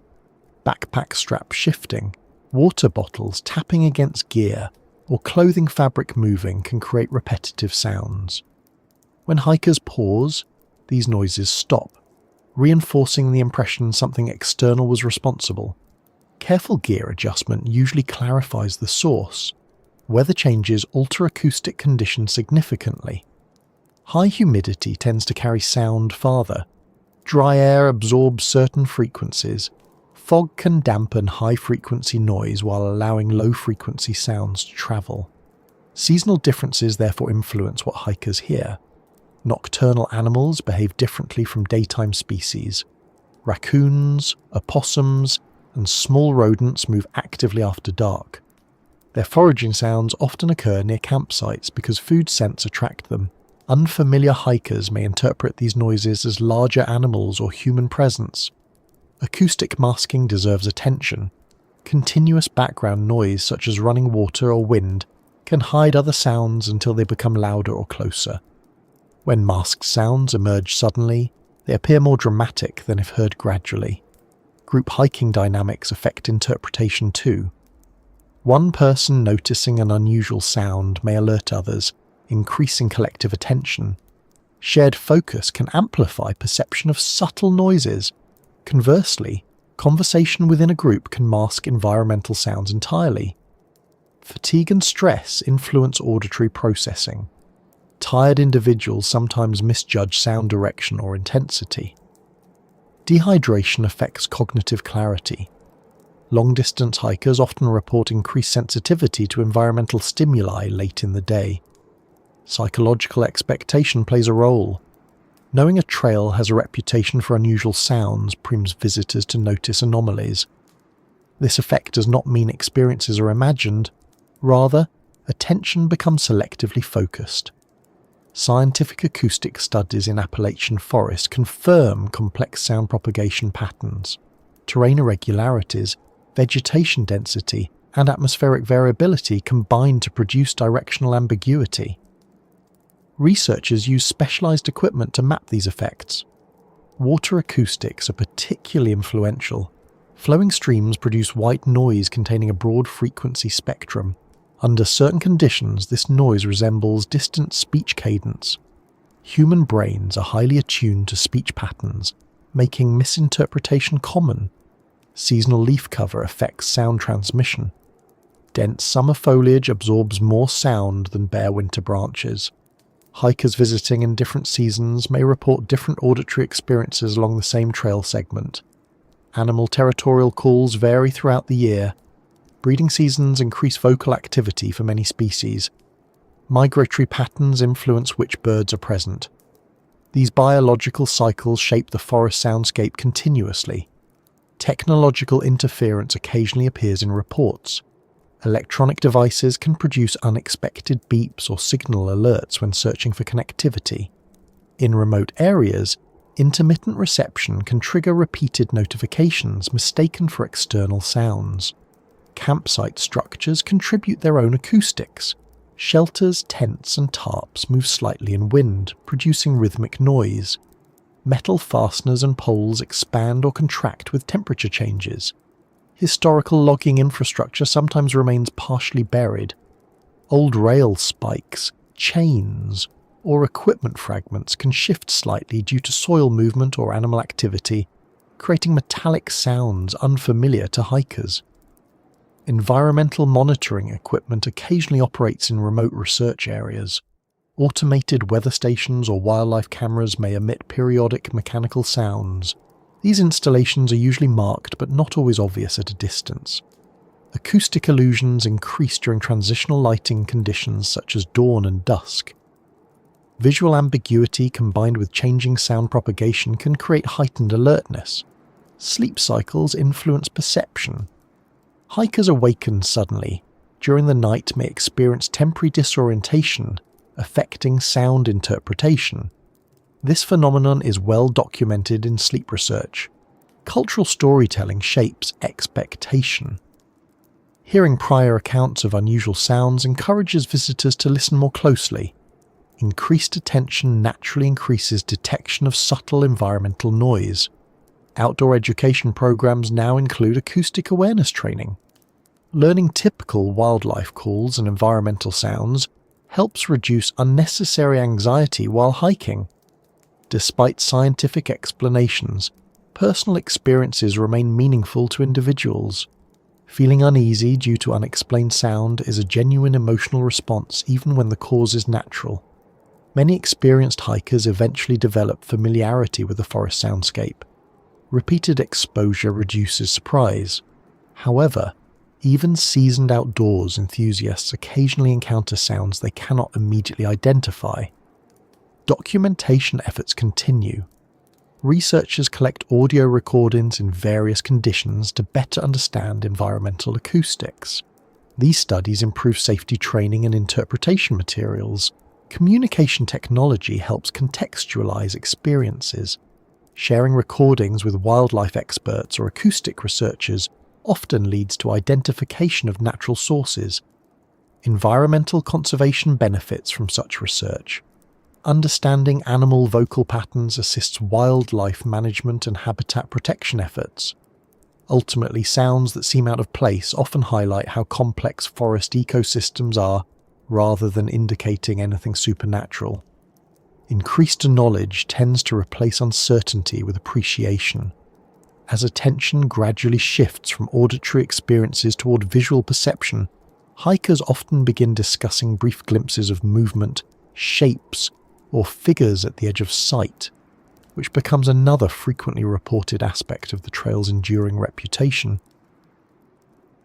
When people describe unsettling experiences on long forest trails, visual impressions often follow auditory ones. After noticing unfamiliar sounds, hikers naturally begin paying closer attention to their surroundings. That heightened awareness can make normal environmental movement seem more pronounced. Along this Appalachian stretch, many hikers talk about brief glimpses of motion at the edges of their vision, shapes that appear for a moment and then disappear once they try to focus directly.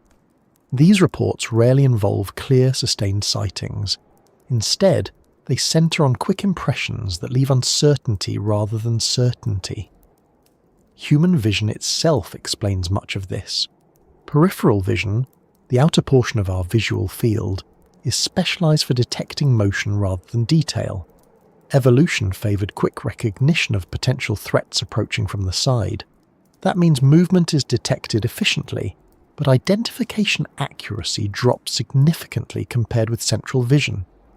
When a person turns their head to look directly at the perceived movement, the visual system switches to a detail-focused mode, and if the stimulus has already stopped moving, it may no longer stand out. Forest environments amplify this effect. Leaves shift continuously in wind. Light filtering through canopy creates moving shadow patterns. Small animals dart briefly across trail edges. Even insects flying close to the face can trigger peripheral detection. Each of these stimuli is entirely ordinary, yet when someone is already alert due to unfamiliar surroundings, they may interpret the sensation more intensely. Lighting conditions matter greatly. Dense Appalachian forests reduce direct sunlight even during midday. Contrast levels stay lower than in open terrain.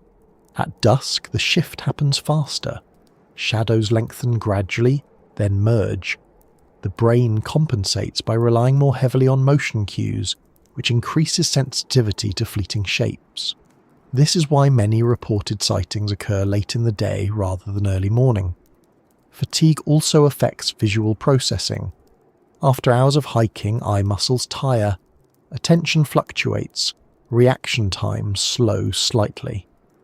Under those conditions, the brain sometimes fills in missing detail based on expectation. This is not imagination in the sense of invention. It is a normal cognitive shortcut known as predictive processing. Fog introduces another variable.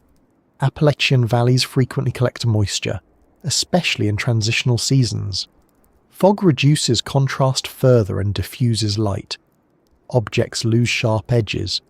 A tree trunk partially obscured by fog can resemble a human silhouette briefly until closer inspection clarifies it. Wildlife contributes many genuine movement cues. Deer often freeze when noticed, then move quietly away once attention shifts. Black bears, though generally avoiding humans, may cross trails quickly. Smaller mammals such as foxes, raccoons and squirrels create rapid motion bursts near ground level. Birds launching suddenly from branches produce noticeable shadow movement. Clothing and gear can influence perception too. A dangling strap or reflective object may catch light intermittently. When hikers move, these small changes appear in peripheral vision. Turning to look often stops the motion, reinforcing the impression something external disappeared. Environmental acoustics interact with visual perception. Hearing a sound first primes the brain to expect a visual source. If peripheral motion follows, the brain links the two automatically, even if unrelated. This cross-sensory integration is efficient for survival, but occasionally misleading. Historical accounts sometimes describe figures seen briefly at distance. Many such reports occurred before modern trail markings and maintained pathways. Travelers unfamiliar with terrain could misidentify other hikers, hunters, or local residents moving quietly through forest. Visibility limitations made quick identification difficult. Weather patterns affect colour perception. Overcast skies reduce contrast between objects. Twilight shifts colour balance toward blue-grey tones. Under these conditions, depth cues weaken, making objects appear flatter or closer than they are. Psychological expectation again plays a role. Knowing a trail has a reputation for unusual sightings increases attention to ambiguous visual cues. Studies show expectation bias influences both detection and interpretation without conscious awareness. Modern lighting technology helps but has limitations. Headlamps illuminate only a narrow field. Bright central light creates deeper surrounding darkness by contrast. Peripheral motion becomes more noticeable outside the beam. Shadows from branches crossing the beam can resemble moving shapes. Night hiking increases these effects. Rod cells in the retina dominate low-light vision. They detect brightness changes well but lack colour discrimination and fine detail resolution. Movement detection improves while identification accuracy declines. Temperature gradients sometimes produce optical effects. Warm air rising through cooler layers can cause slight visual distortion, similar to heat shimmer. This is less dramatic in forests than deserts, but still observable under certain conditions. Insect swarms occasionally produce moving shadow clusters. Gnats, mosquitoes, or moths gathering near light sources create dynamic patterns. Quick glances may interpret these as larger shapes. Tree morphology adds complexity. Irregular branch structures create silhouette patterns resembling familiar forms. Humans naturally recognize face-like or figure-like shapes, a process known as pareidolia. This occurs universally across cultures. Camera photography sometimes captures ambiguous shapes too. Motion blur, low light, and autofocus limitations can produce images interpreted later as figures. Technical analysis often clarifies these artifacts. Group dynamics influence interpretation. One person mentioning seeing something increases others' vigilance. Collective attention heightens detection of subtle cues. Shared uncertainty can strengthen memory of the event. Environmental education programs now address visual perception explicitly. Understanding how light, motion, and fatigue interact helps hikers interpret experiences calmly. Search and rescue professionals emphasize maintaining orientation rather than pursuing ambiguous sightings. Chasing perceived movement off-trail increases risk more than the original stimulus. Scientific field studies in similar forest environments consistently document high rates of peripheral misidentification under low-light conditions. These findings align with hiker reports without invoking unusual causes. Cultural storytelling sometimes elaborates brief glimpses into more detailed narratives over time. Memory reconstruction naturally fills gaps. Later retellings may include specifics not present initially. technological aids such as thermal cameras occasionally used in research detect wildlife movement invisible to the human eye. These tools confirm frequent animal presence near trails even when unseen. Environmental conservation considerations limit installation of extensive lighting or surveillance equipment, preserving natural conditions but maintaining perceptual ambiguity. Sleep deprivation during multi-day hikes increases susceptibility to visual misinterpretation. Studies show reduced visual acuity and increased reaction latency under such conditions. Hydration status affects cognitive clarity as well. Mild dehydration can impair attention and visual processing subtly but measurably. Despite these explanations, the emotional impact of brief, unexplained glimpses remains real. Humans evolved to respond quickly to potential threats. A momentary surge of alertness is adaptive even when the cause proves harmless. Many hikers eventually reinterpret such experiences as part of forest immersion. Learning to differentiate between common environmental cues and genuine hazards becomes part of outdoor skill development. Experienced naturalists often demonstrate how subtle movements originate from wind patterns, animal behavior, or lighting shifts. Observational training reduces uncertainty significantly. Documentation projects encourage hikers to record observations objectively: time, weather, location, and duration. Structured reporting helps distinguish patterns from isolated impressions. Environmental psychologists note that uncertainty itself can enhance memory vividness. Events lacking clear explanation often remain more memorable than routine experiences. Outdoor recreation literature increasingly emphasizes awareness without alarm. Understanding natural processes allows appreciation of complexity without unnecessary fear. As discussion continues, another aspect frequently mentioned by hikers involves technological irregularities, particularly navigation tools or electronic devices behaving unpredictably in certain trail sections, which adds yet another dimension to the evolving reputation of this Appalachian route. As hiking technology became more common, reports from this Appalachian trail gradually expanded beyond sounds and fleeting visual impressions to include something more modern: navigation tools and electronic devices occasionally behaving in ways hikers did not expect, compasses seeming slightly off, GPS signals dropping unexpectedly, phone batteries draining faster than usual, or radios picking up intermittent static have all appeared in trail discussions over the years. These experiences can feel unsettling, especially when people rely heavily on technology for orientation and safety. Yet most of them have well understood environmental or technical explanations once the setting is examined closely. Traditional magnetic compasses are simple instruments, but they remain sensitive to local conditions. The Appalachian region contains varied mineral deposits, including iron-bearing rock formations in certain areas. When a compass passes near concentrated mineral pockets, minor deflection can occur. Usually the shift is small, often only a few degrees, but if someone is already uncertain about direction, even a slight discrepancy can feel significant. Surveyors historically documented such variations and learned to cross-check readings against terrain features rather than relying on a single measurement.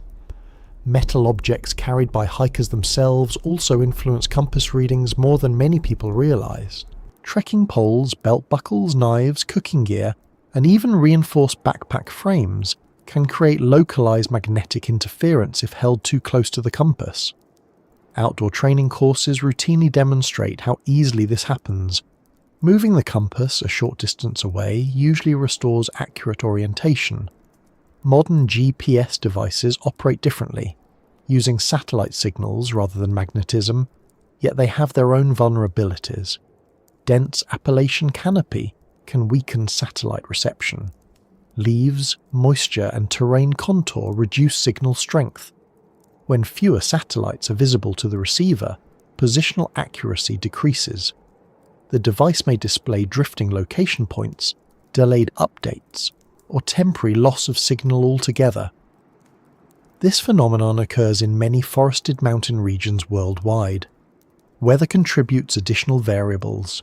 Heavy cloud cover rarely blocks GPS entirely, but combined with dense vegetation it can reduce signal quality. Solar activity, though less common as a noticeable factor, occasionally disrupts satellite communication temporarily. Space weather monitoring agencies document these events regularly. Battery performance is another practical issue. Cooler mountain temperatures accelerate battery drain in many electronic devices. Lithium-ion batteries, common in phones and GPS units, lose efficiency as temperature drops. A device functioning normally in warm weather may appear to drain unusually quickly in cooler Appalachian evenings. Keeping electronics insulated inside clothing layers often improves performance. Moisture exposure creates further complications. High humidity, sudden rain, or even condensation from temperature changes can affect electronic contacts. Waterproof cases help, but not all hikers use them consistently. Minor moisture intrusion can cause erratic behavior without obvious damage. Cellular connectivity varies widely across Appalachian terrain. Towers are sparse in remote sections, and ridge lines or valleys can block signals entirely. Phones searching continuously for reception consume extra battery power. This process can make it seem as though something unusual is draining the battery, when it is simply the device working harder to connect. Compass calibration procedures for smartphones sometimes confuse users. Digital compasses require periodic calibration through motion patterns. If calibration drifts, directional readings may appear inaccurate. Many hikers are unaware of this requirement, leading to misinterpretation of normal device behavior. Radio communication devices used by some hikers experience similar terrain challenges. Mountains block line-of-sight transmission. Signals reflect unpredictably off slopes. Static or intermittent reception often reflects geography rather than equipment malfunction. Historical accounts of navigational difficulty predate electronics. Early settlers relied on sun position, stars, landmarks, and trail familiarity. Fog, dense forest, or unfamiliar terrain sometimes disrupted orientation. The modern perception that navigation problems are new stems partly from increased reliance on electronic aids rather than traditional methods. Psychological reliance on technology can amplify anxiety when devices falter. Studies in human factors psychology show that people accustomed to precise digital feedback experience greater stress when information becomes uncertain. This stress can influence perception of unrelated environmental stimuli. Metal-rich soil conditions in some Appalachian locations have been studied by geologists for decades. While rarely strong enough to create dramatic compass swings, subtle effects are measurable. Professional survey equipment accounts for these variations through repeated readings. Electronic interference from natural sources is generally minimal in remote forests. However, atmospheric electrical activity during storms can affect radio reception temporarily. Lightning-prone weather systems occasionally produce electromagnetic noise detectable by sensitive equipment.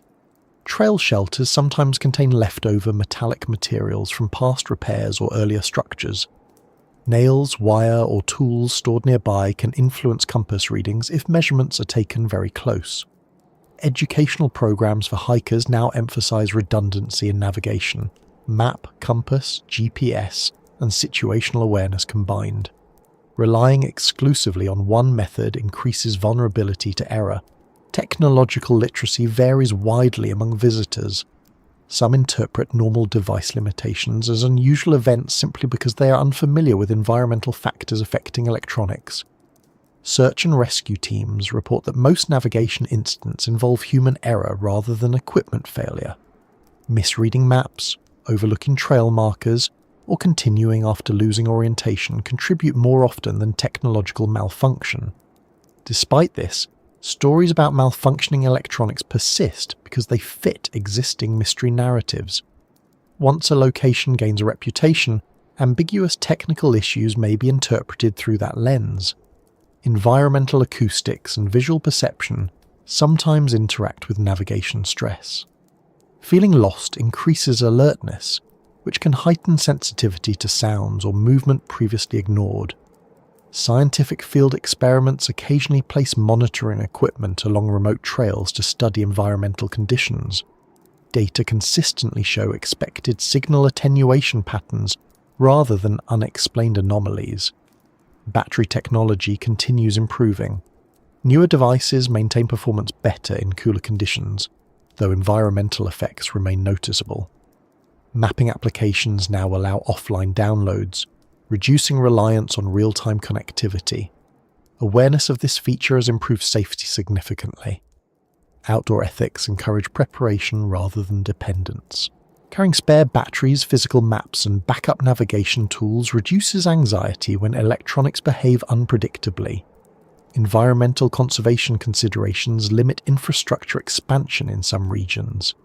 Fewer towers preserve natural character, but maintain connectivity challenges. Cultural storytelling occasionally blends older navigational difficulties with modern technological themes. What once involved stars or landmarks now involves satellites and digital screens, but the underlying experience of uncertainty remains similar. Many experienced hikers eventually develop comfort with occasional technological inconsistency. Familiarity with terrain, weather patterns, and equipment behavior builds confidence over time. Educational outreach continues emphasizing understanding over alarm. Knowing why electronics sometimes falter reduces misinterpretation and enhances safe enjoyment of remote landscapes. As conversations about the trail's reputation continue, attention often shifts from technology toward the human experience of isolation itself, because extended time alone in remote environments can shape perception in ways that are both scientifically documented and deeply personal. Spending extended time on remote trails changes how people think, perceive, and emotionally process their surroundings. Isolation in wilderness environments is not automatically negative. Many hikers deliberately seek it for relaxation, focus, and a break from constant stimulation. Yet even when isolation is chosen willingly, the human brain responds to reduced social input in measurable ways. Understanding those responses helps explain why certain experiences on long Appalachian trails feel unusually intense or memorable without needing to assume anything mysterious is happening. Humans evolved as social animals. For most of history, daily life involved constant interaction with family groups, communities, and shared work.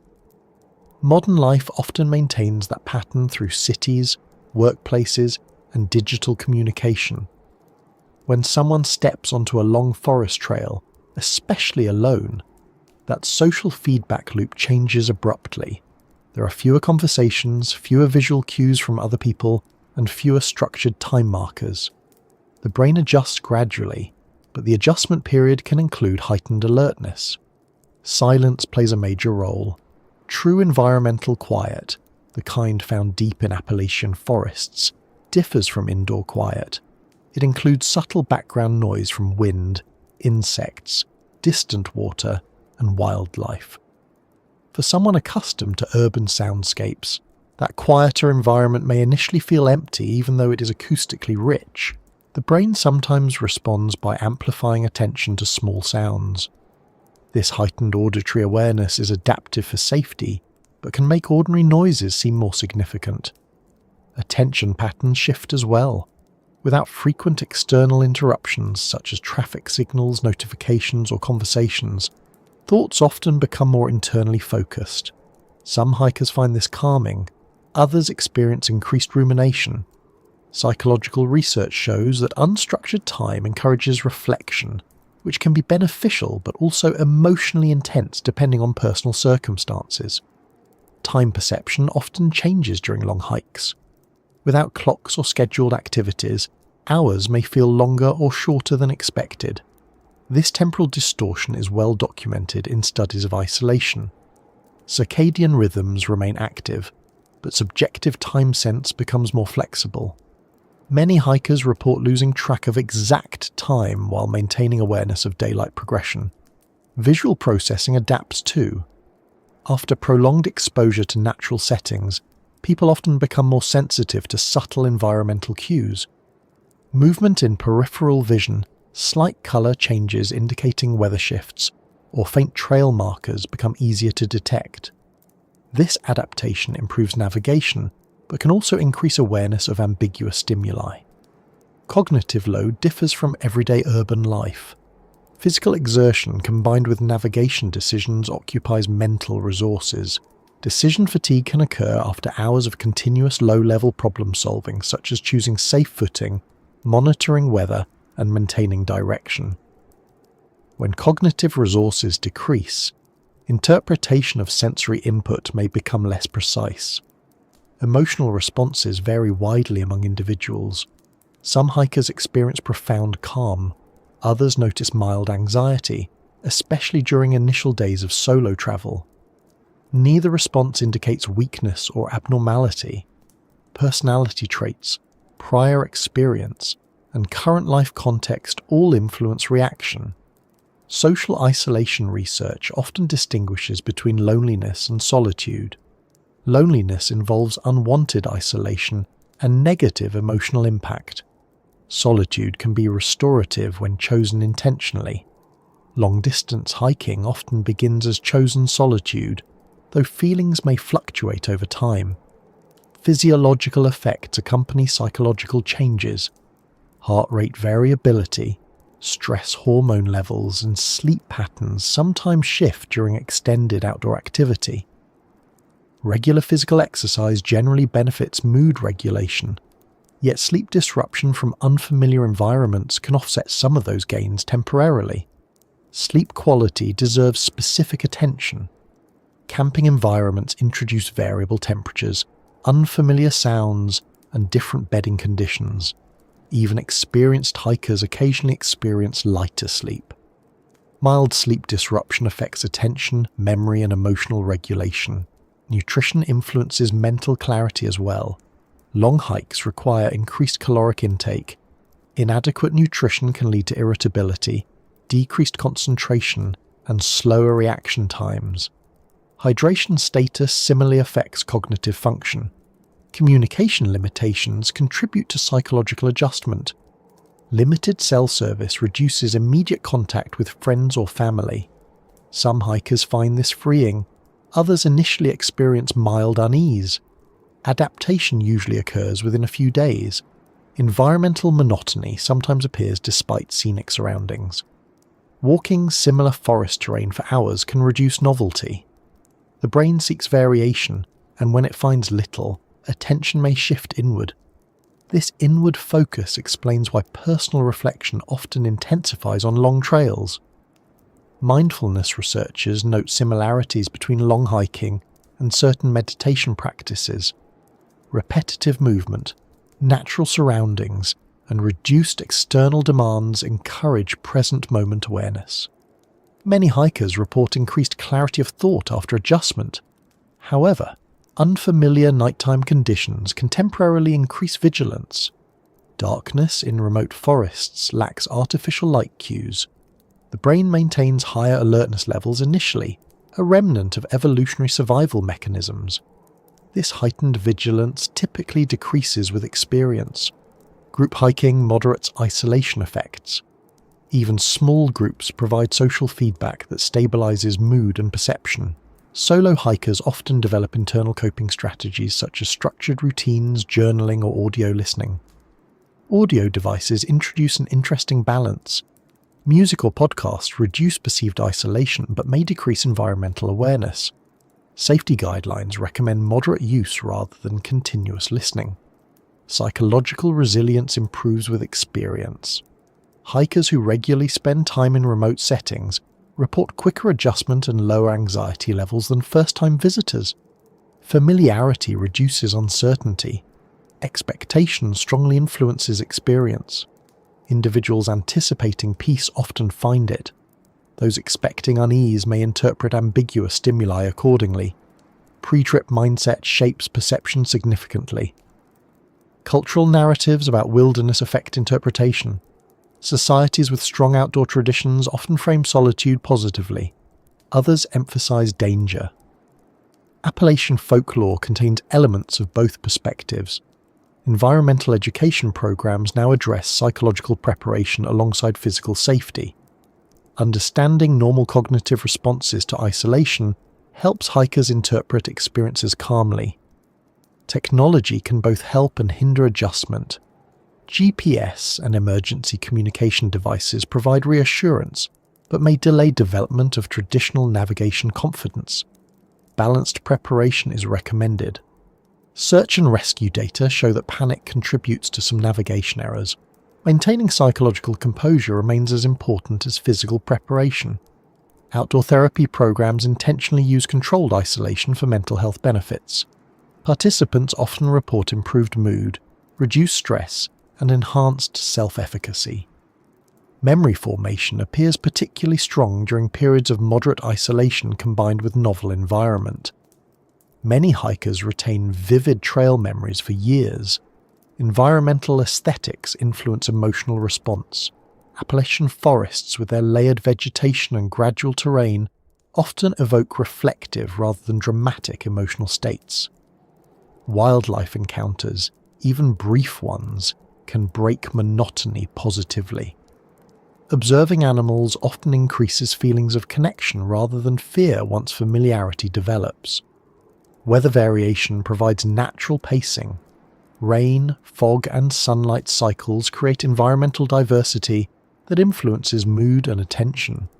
Safety training emphasizes maintaining routine, regular hydration, nutrition, navigation checks, and rest. Routine stabilizes psychological state during isolation. Outdoor community culture encourages sharing experiences afterward. Post-hike storytelling helps integrate intense experiences into everyday context. Environmental ethics also shape perception. Viewing oneself as a respectful visitor rather than intruder often reduces anxiety. Long-term studies of wilderness exposure suggest cumulative psychological benefits, including improved stress tolerance and attention regulation. Despite scientific understanding, personal experiences remain subjective. Two hikers may traverse identical terrain with very different emotional outcomes. As the discussion continues, attention naturally turns toward how environmental conditions change after sunset, because darkness introduces additional sensory adjustments that strongly influence how hikers experience remote Appalachian trails. When daylight begins to fade along the Appalachian slopes, the transition rarely happens abruptly. Instead, it unfolds gradually in a way that can be surprisingly subtle at first. The dense canopy overhead filters sunlight even during midday, so hikers often become accustomed to softened lighting long before sunset. Because of that, the early stages of dusk may pass almost unnoticed until colours begin to flatten, contrast weakens, and shadows merge into broader areas of dimness. That slow shift influences how the brain processes visual and auditory information, often changing how the same landscape feels compared with the daytime travel. One of the first adjustments involves visual perception. Human eyesight relies heavily on cones during daylight for colour discrimination and fine detail. As light decreases, rod cells take over. Rods detect brightness, changes effectively, but do not provide clear colour or sharp detail. This biological shift happens automatically. Objects that looked distinct in daylight may appear less defined. Movement becomes easier to notice than shape. A branch swaying in wind might register as motion without immediate identification, prompting closer inspection. Depth perception also changes after sunset. Without strong shadows and contrast, estimating distance becomes more difficult. A nearby tree trunk might appear farther away, while a distant rock formation could seem closer. Hikers unfamiliar with these effects sometimes interpret the resulting uncertainty emotionally rather than physiologically. That reaction is normal. The brain prefers clear spatial information for safety. Temperature shifts frequently accompany nightfall in mountainous terrain. As sunlight disappears, surface cooling begins quickly, especially in valleys where cold air settles. Even during warm seasons, Appalachian evenings can become noticeably cooler. Physical comfort influences psychological state. A hiker who feels chilled may interpret environmental cues differently than someone comfortably warm. Sound perception often intensifies as well. With reduced visual input, the brain allocates more attention to auditory information. Forest noise that went unnoticed earlier may become prominent. Insects begin evening activity. Nocturnal animals emerge. Wind patterns sometimes change. These combined factors create a richer nighttime soundscape that can feel unfamiliar initially. Owls are particularly active at dusk. Their calls travel efficiently through forest air. For hikers unaccustomed to these sounds, the tonal quality can seem striking. Learning typical owl vocalizations often reduces surprise, but first encounters tend to be memorable. Coyotes, foxes, and other mammals also increase vocal activity after sunset. Camp setup routines help stabilize perception. Establishing shelter, preparing food, organizing gear, and checking navigation plans provide structure. Structured activity reduces cognitive load associated with uncertainty. Many experienced hikers recommend completing camp tasks before full darkness whenever possible. Artificial lighting introduces its own considerations.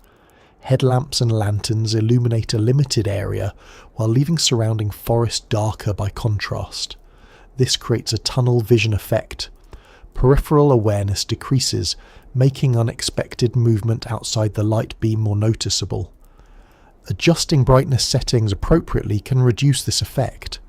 Firelight, when permitted and safely managed, offers broader illumination but still produces moving shadows. Flickering light patterns can distort object shapes temporarily. This effect is well understood historically. Pre-electric societies regularly experienced similar lighting conditions. Night sky visibility varies widely. In canopy gaps, stars may appear exceptionally bright due to minimal light pollution. Many hikers find this calming. In fully covered sections, however, darkness can feel complete. That contrast influences emotional response. Navigation at night requires additional care. Trail markers may reflect headlamp light effectively, but missing one can lead to confusion. Carrying redundant navigation tools becomes especially important after sunset. Experienced hikers often avoid unfamiliar terrain in full darkness unless necessary. Sleep patterns adjust gradually. First nights outdoors sometimes involve lighter sleep due to unfamiliar sounds or temperature changes. Most people adapt within a few days. Quality sleep improves decision-making, mood regulation, and physical recovery. Wildlife encounters after dark are usually limited to sounds rather than direct sightings. Most animals avoid human presence. Proper food storage practices reduce attraction to campsites. Education on wildlife behaviour improves comfort significantly. Weather changes may be less visible at night. Clouds obscuring stars, shifts in wind direction, or subtle humidity increases can signal approaching weather systems.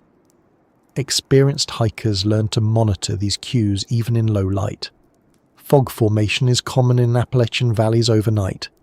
Moisture condenses as temperatures drop. Fog reduces visibility further and dampens high-frequency sound. Morning dissipation usually follows sunrise, but nighttime fog can complicate navigation. Psychological expectation influences nighttime experience strongly. Hikers anticipating peaceful rest often report calm evenings. Those expecting unease may interpret normal environmental cues differently. Pre-trip mindset preparation helps balance expectations.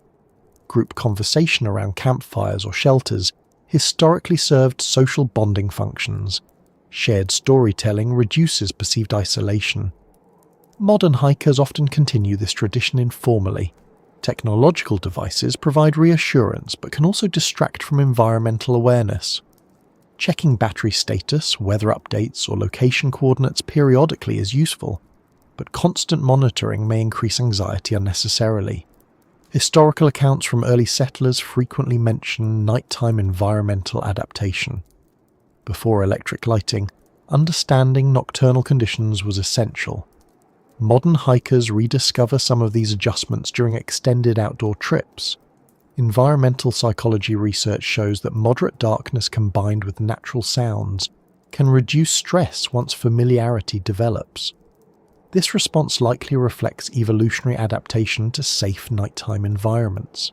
However, excessive darkness without familiar cues may increase alertness temporarily.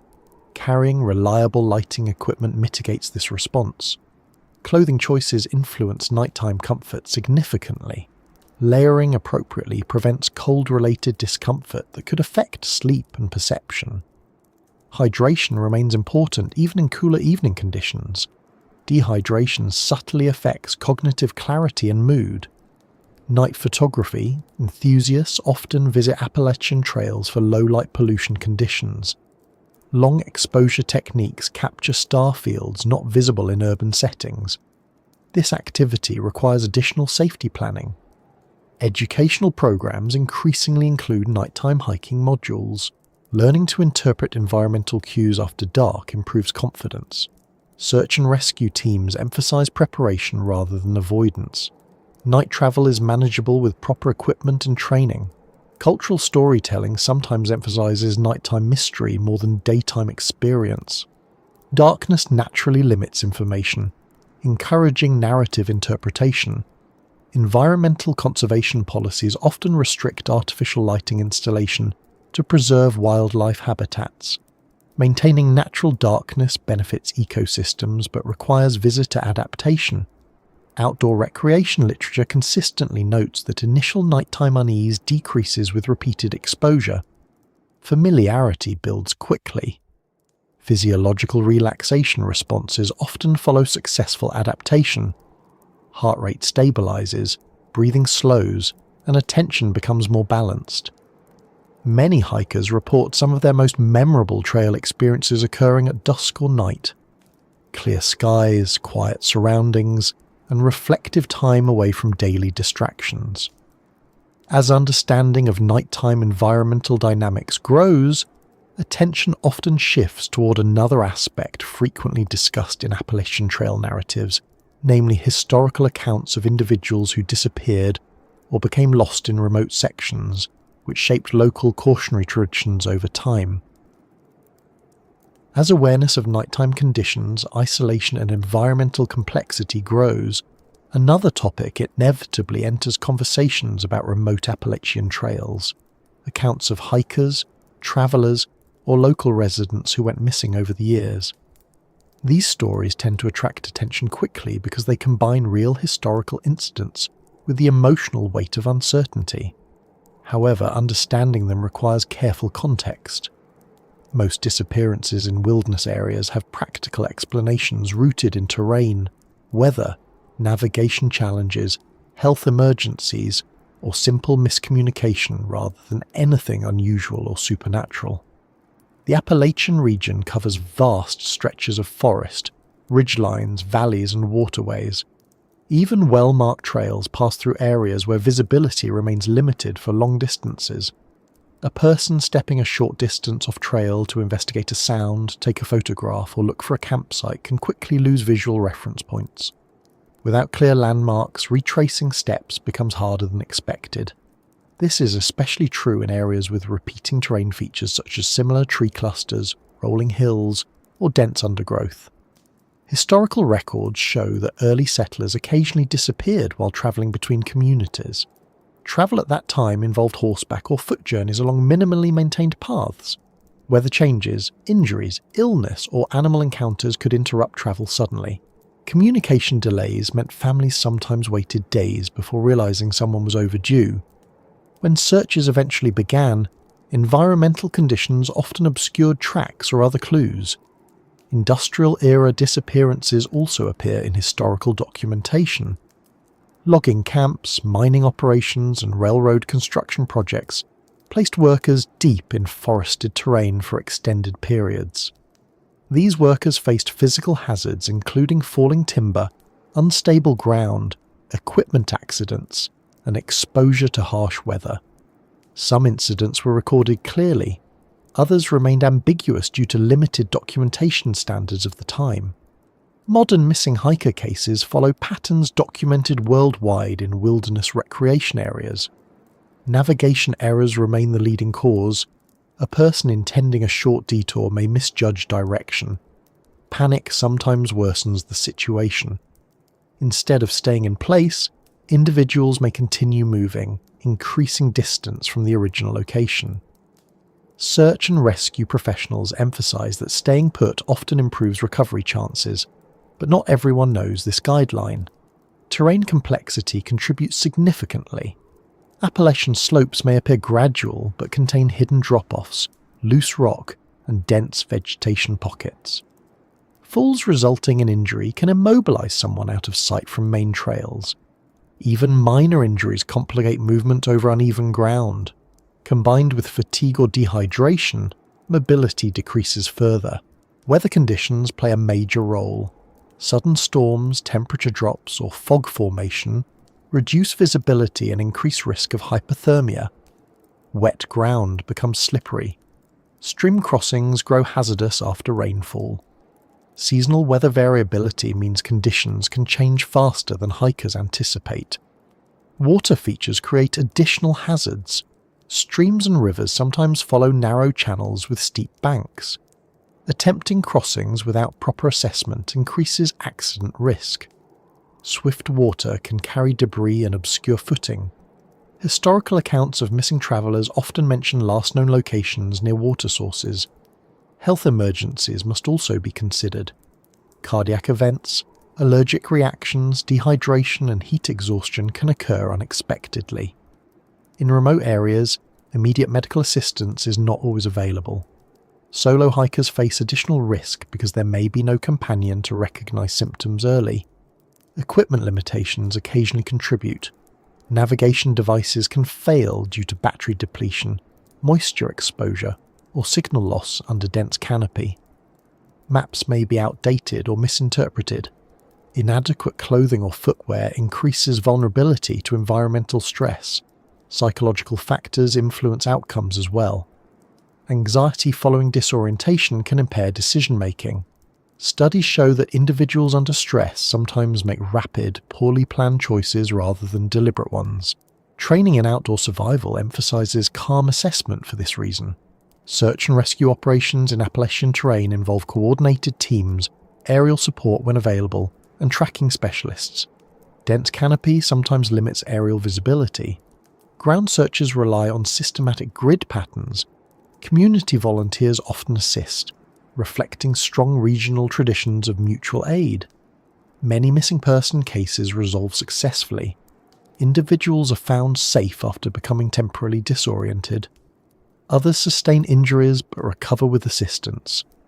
These positive outcomes receive less media attention than unresolved cases, which can distort public perception of risk. Media coverage plays a significant role in shaping the trail's reputation. Dramatic headlines attract readership. Details may be simplified or emphasized selectively. Over time, repeated coverage of unusual cases contributes to a broader narrative of mystery even when individual incidents have practical explanations. Cultural storytelling also affects interpretation. Communities sometimes pass down accounts of disappearances as cautionary tales encouraging preparedness. These narratives often emphasize environmental respect rather than supernatural causes. Statistical analysis of national park and trail data indicates that wilderness disappearances, while serious, remain relatively rare compared with total visitor numbers. Most hikers complete trips without incident. Preparedness, experience level, and environmental awareness strongly correlate with safety outcomes. Educational outreach programs now focus heavily on prevention. Navigation training, weather awareness, wildlife safety, hydration planning, and emergency communication strategies are widely promoted. Many outdoor organizations offer courses specifically addressing Appalachian Trail conditions. Technology has improved safety significantly. Personal locator beacons, satellite messengers, and GPS tracking devices allow emergency communication even without cell service. These tools reduce search time when incidents occur, though proper usage training remains essential. Environmental ethics intersect with safety considerations.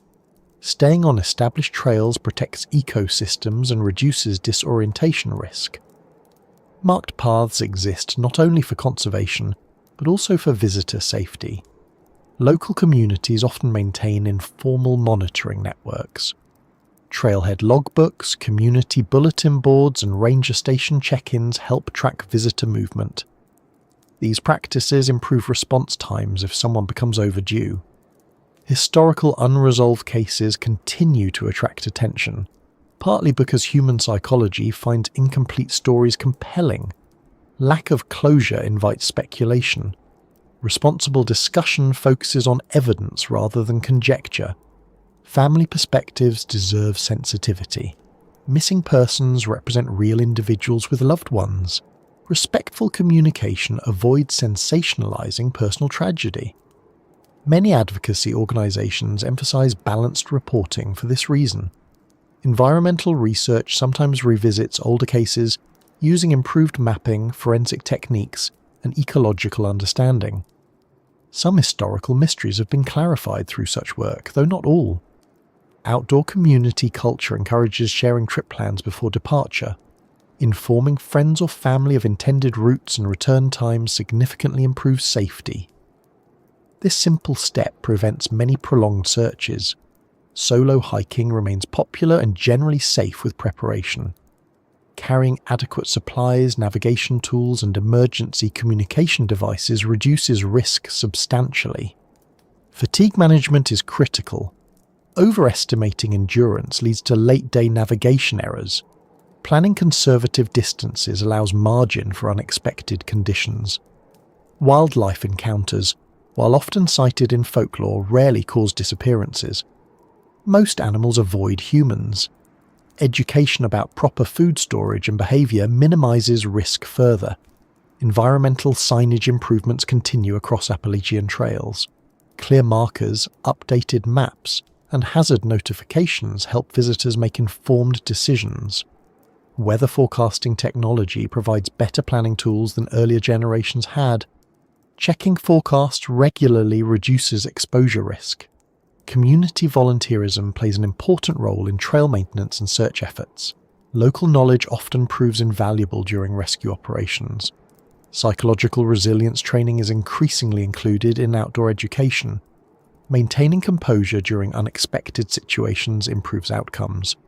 Scientific research on lost person behaviour informs search strategies. Patterns such as tendency to travel downhill or follow water sources guide rescue planning. Emergency shelters positioned strategically along some trail sections provide refuge during severe weather. Knowing their locations improves preparedness. Documentation practices have improved over time. Incident reporting now follows standardized protocols, enhancing data accuracy for future safety planning. Despite improved safety measures, wilderness travel always involves some uncertainty. Respecting that uncertainty encourages preparation rather than fear. Many hikers report that learning about past incidents increases caution without diminishing enjoyment. Awareness fosters responsible recreation. As attention continues moving through the trail's layered history, discussion often turns toward shared experiences among unrelated hikers, because patterns appearing across independent accounts tend to shape the trail's enduring reputation just as strongly as individual incidents themselves. As more people began hiking longer stretches of Appalachian trails over the past century, one interesting pattern gradually emerged in conversations, journals, forums, and ranger reports. Individuals who had never met, sometimes visiting years apart, occasionally described similar kinds of experiences. These were not always dramatic stories. Often they involved subtle impressions, hearing footsteps at a consistent distance, feeling briefly watched without clear cause, noticing shadows or movement that disappeared quickly, or experiencing unusual quiet in otherwise active forest sections.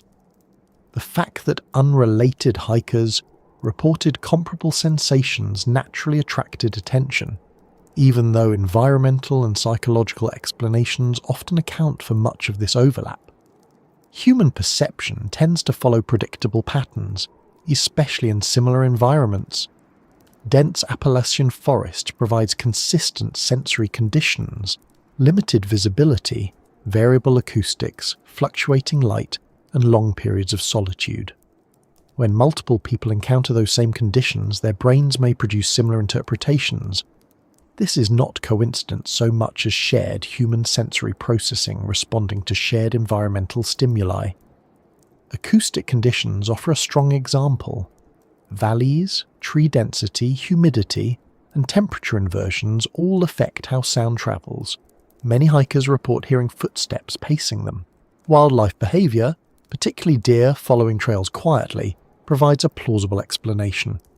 Because deer are common throughout the region, different hikers encountering the same behavior independently will describe similar experiences. Over time, those accounts begin to resemble one another closely. Lighting conditions also contribute to recurring visual impressions. Dusk arrives earlier under heavy canopy. Peripheral vision detects movement more easily than detail.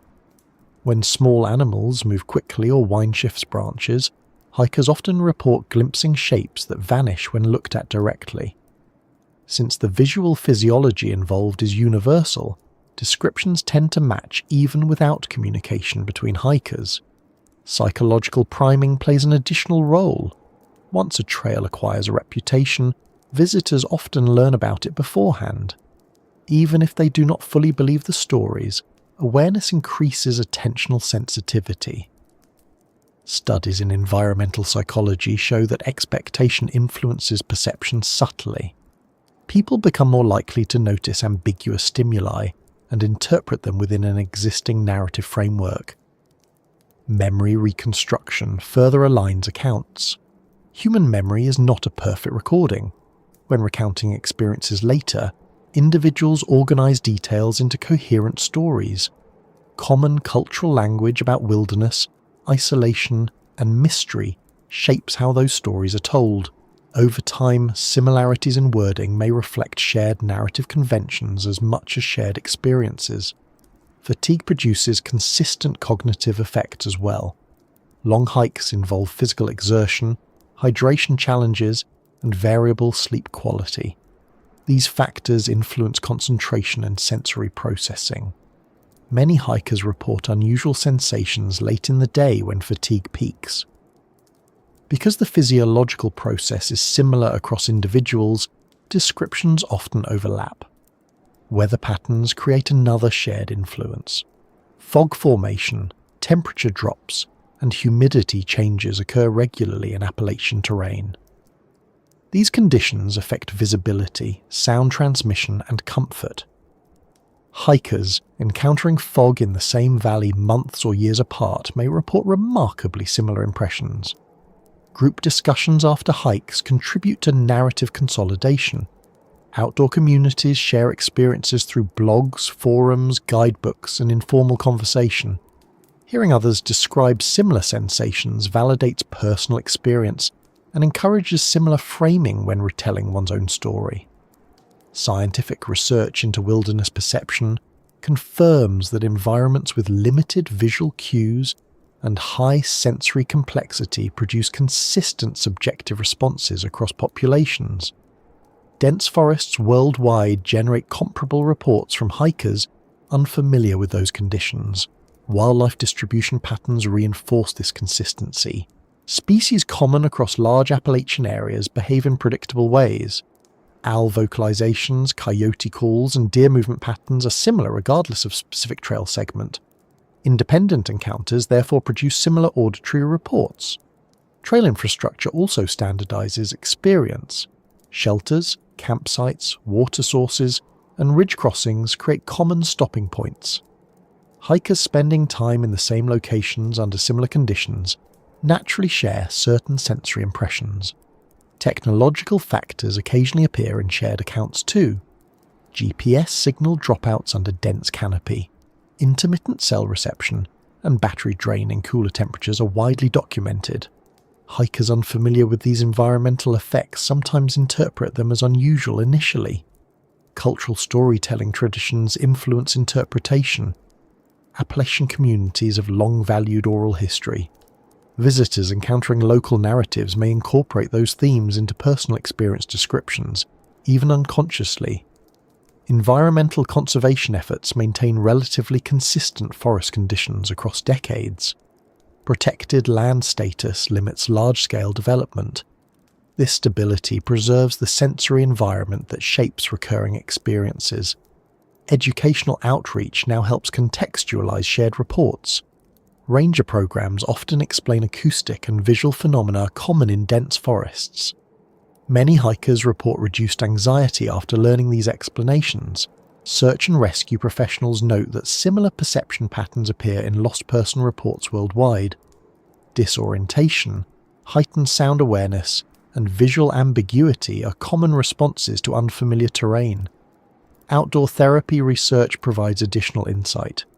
Participants in wilderness programs frequently describe similar emotional and sensory experiences despite different backgrounds. Environmental context shapes perception strongly. Seasonal visitation patterns also align experiences. Popular hiking months concentrate visitors under similar weather and daylight conditions. Shared timing increases likelihood of similar observations. Photography shared online occasionally reinforces patterns. Images capturing foggy valleys, filtered light, or wildlife silhouettes circulate widely. These visuals shape expectation before future visits. Experienced hikers often reinterpret earlier unsettling experiences after gaining more environmental knowledge. Familiarity reduces ambiguity, yet the initial impression remains memorable. Educational materials increasingly emphasize perception literacy. Understanding how senses adapt in wilderness settings improves confidence and enjoyment.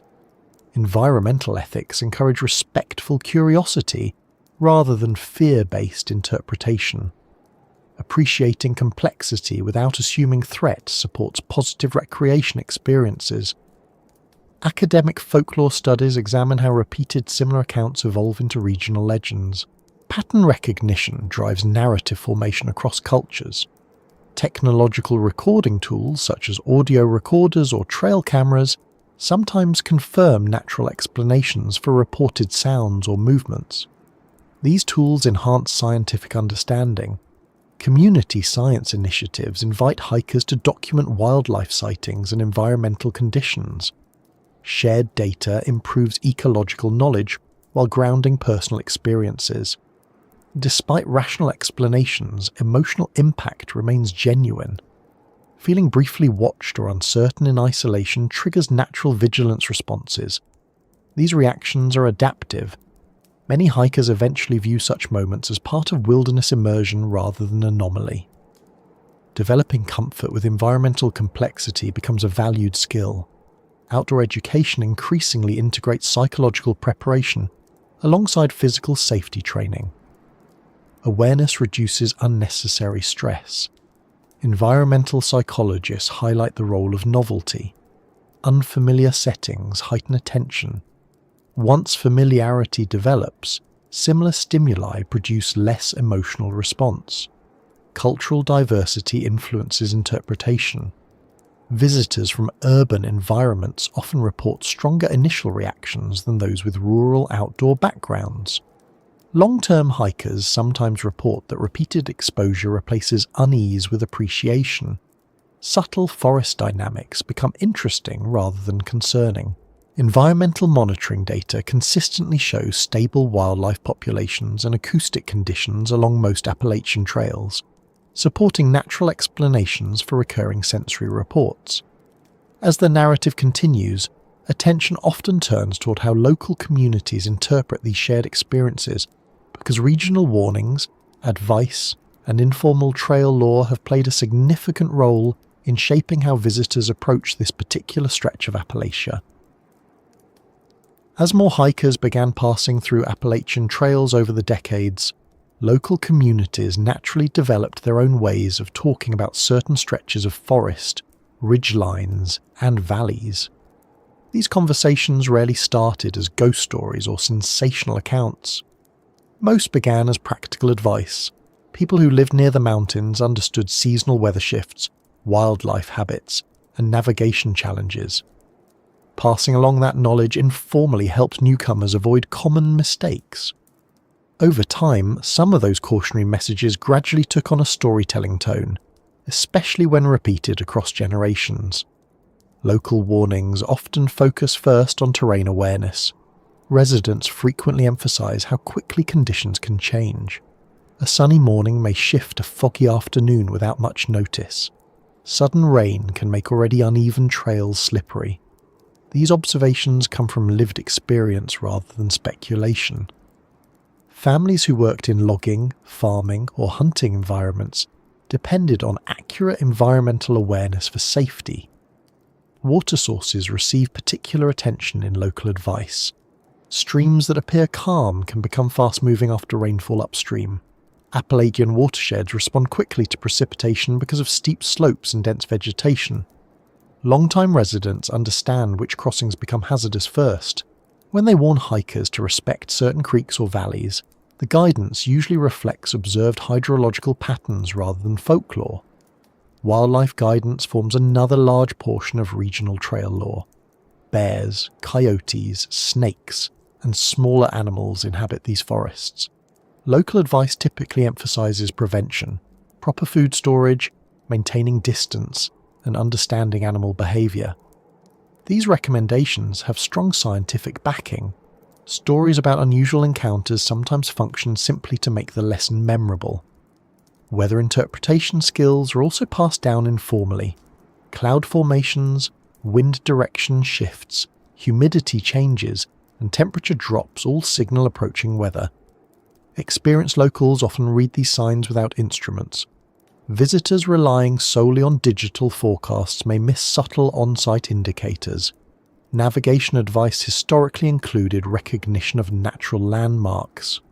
Certain rock formations, tree clusters, or water bends served as orientation cues before formal trail marking systems expanded. While modern signage exists, locals sometimes still reference traditional landmarks when giving directions. Interestingly, many warnings involve timing rather than location. Residents might suggest leaving certain trail segments before dusk, not because anything unusual occurs, but because reduced visibility increases accident risk. Darkness arrives earlier under heavy canopy, and terrain familiarity helps prevent missteps. Communication habits reflect regional culture too. Appalachian communities often value understated expression. Advice may be delivered casually rather than formally. A simple comment like, "That ridge gets tricky late in the day," might carry significant practical meaning. Generational storytelling plays a strong role. Children growing up near the mountains hear cautionary tales alongside everyday conversation. These stories reinforce environmental respect. When those children become adults, they pass the same lessons forward, sometimes with additional personal experience layered in.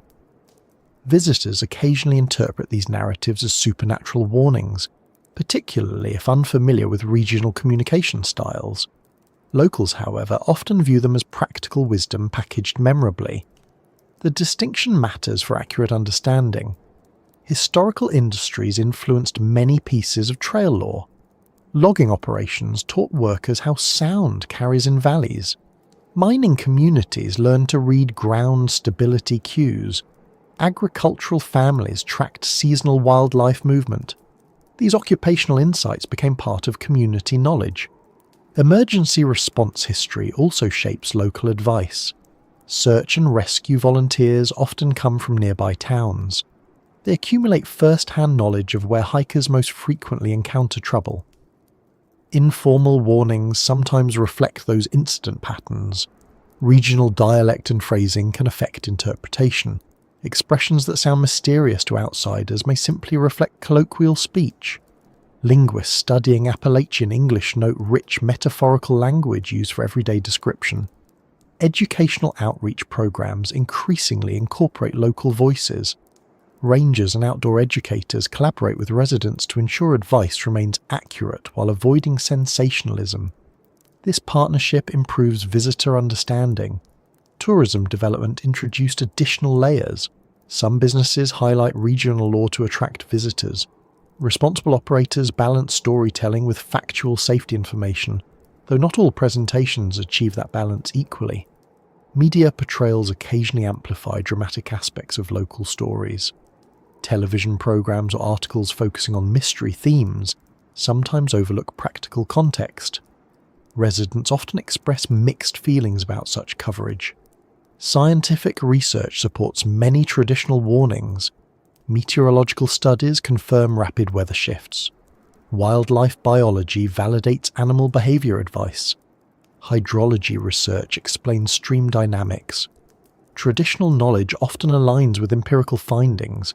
Environmental conservation efforts benefit from local participation. Residents familiar with terrain contribute to trail maintenance, wildlife monitoring, and habitat protection initiatives.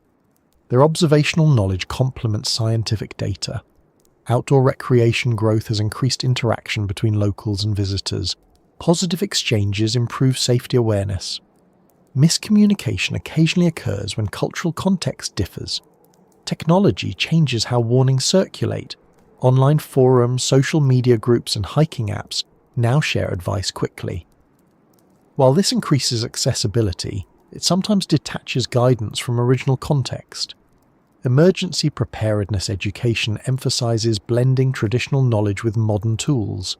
Maps, GPS, weather apps, and local observation together provide comprehensive awareness. Psychological comfort often increases when visitors understand the practical basis of local advice. Removing unnecessary mystery allows appreciation of environmental complexity without anxiety. Community pride influences storytelling tone. Many residents appreciate their region's distinct identity. Sharing stories fosters cultural continuity while welcoming respectful visitors. Historical preservation initiatives document older trail law systematically. Folklorists record narratives alongside environmental data to maintain balanced perspective. Environmental ethics frequently appear in local guidance. Respecting wildlife, minimizing trail impact, and preparing adequately reflect both conservation values and practical safety concerns. Outdoor clubs often partner with local communities for educational events. These collaborations strengthen mutual understanding and promote responsible recreation. Personal experience remains central. Residents who hike regularly adapt advice as conditions change. Dynamic ecosystems require ongoing observation rather than static rules. Visitors who engage respectfully with local knowledge often report richer trail experiences. Cultural context enhances environmental appreciation. Safety outcomes improve when hikers integrate local advice with formal training. Combining experiential wisdom with scientific knowledge provides robust preparation. Despite rational foundations, the storytelling element persists because narrative aids memory. People remember stories more readily than lists of instructions. Many hikers eventually recognize that what initially sounded mysterious often reflects accumulated environmental expertise. This realization shifts perception from apprehension to respect. As discussion continues, attention often moves toward how scientists interpret these same environments, because alongside local tradition, modern research offers detailed natural explanations for many of the experiences that have shaped the trail's reputation over time. As interest in Appalachian trail experiences grew, researchers from several scientific fields began examining the environmental conditions more closely. Biologists, geologists, meteorologists, psychologists, and acoustic specialists all contributed observations.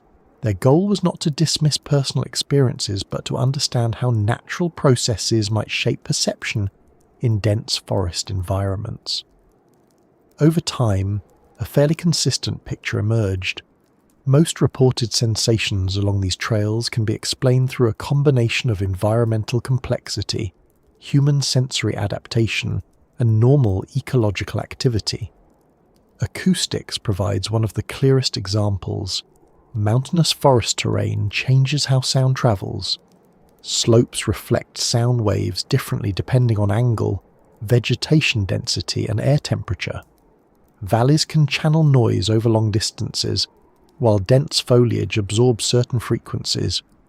Researchers measuring sound propagation in Appalachian forests found that directionality often becomes ambiguous. A sound originating ahead may appear to come from behind. This explains why hikers sometimes report footsteps pacing them, even when the source is wildlife or another distant hiker. Humidity also affects acoustics. Moist air transmits low-frequency sounds more effectively than dry air. Appalachian forests frequently experience high humidity, especially in evening hours. Under those conditions, distant animal calls or human activity can carry farther than expected. This acoustic behavior is well documented in atmospheric physics studies. Wildlife behavior accounts for many sensory experiences. Deer often follow established trails quietly. Owls produce vocalizations resembling speech patterns. Coyotes coordinate howling sequences that sound conversational. Foxes emit high-pitched calls unfamiliar to many people. Each of these behaviors has been studied extensively in wildlife biology, and all occur regularly in Appalachian ecosystems.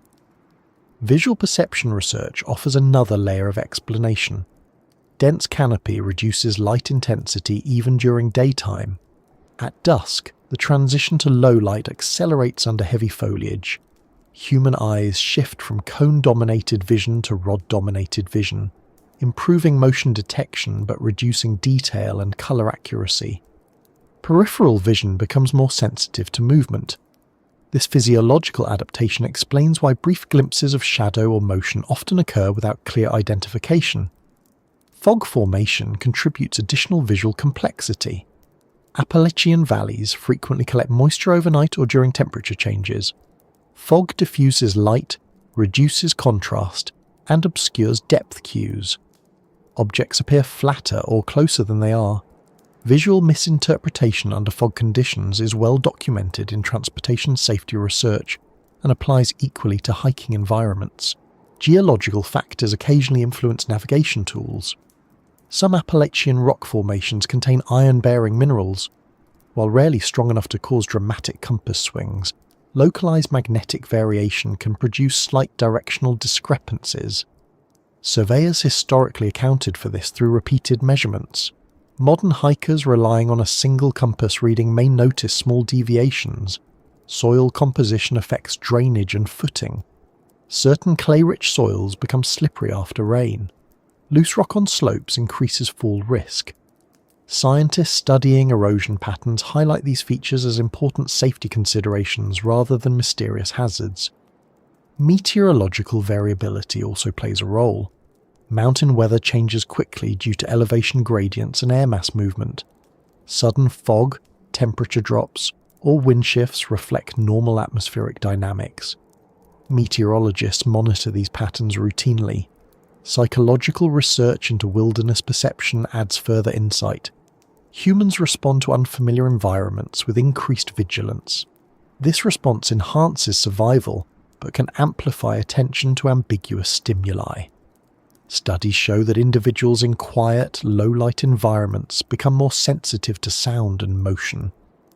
This sensitivity explains many reported sensations without requiring unusual external causes. Cognitive fatigue influences interpretation too. Long hikes involve physical exertion, navigation decisions, and environmental monitoring. Fatigue reduces concentration slightly. The brain may rely more on predictive processing, filling in incomplete sensory information based on expectation. This process is normal and reversible with rest. Sleep quality in outdoor settings affects perception as well. Unfamiliar sounds, temperature variation, and different bedding conditions can produce lighter sleep.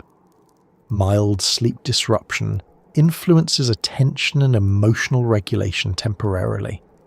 Hydration and nutrition status also matter. Dehydration impairs cognitive clarity.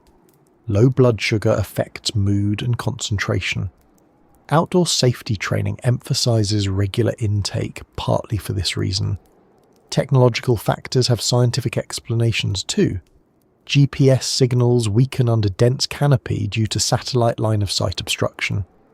Battery performance decreases in cooler temperatures. Moisture affects electronic contacts. These effects are predictable and widely studied. Bioluminescent organisms occasionally appear in forest environments.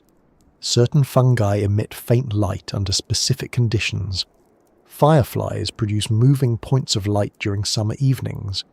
Both phenomena have biological explanations but can appear unusual to unfamiliar observers. Insect behavior influences soundscapes.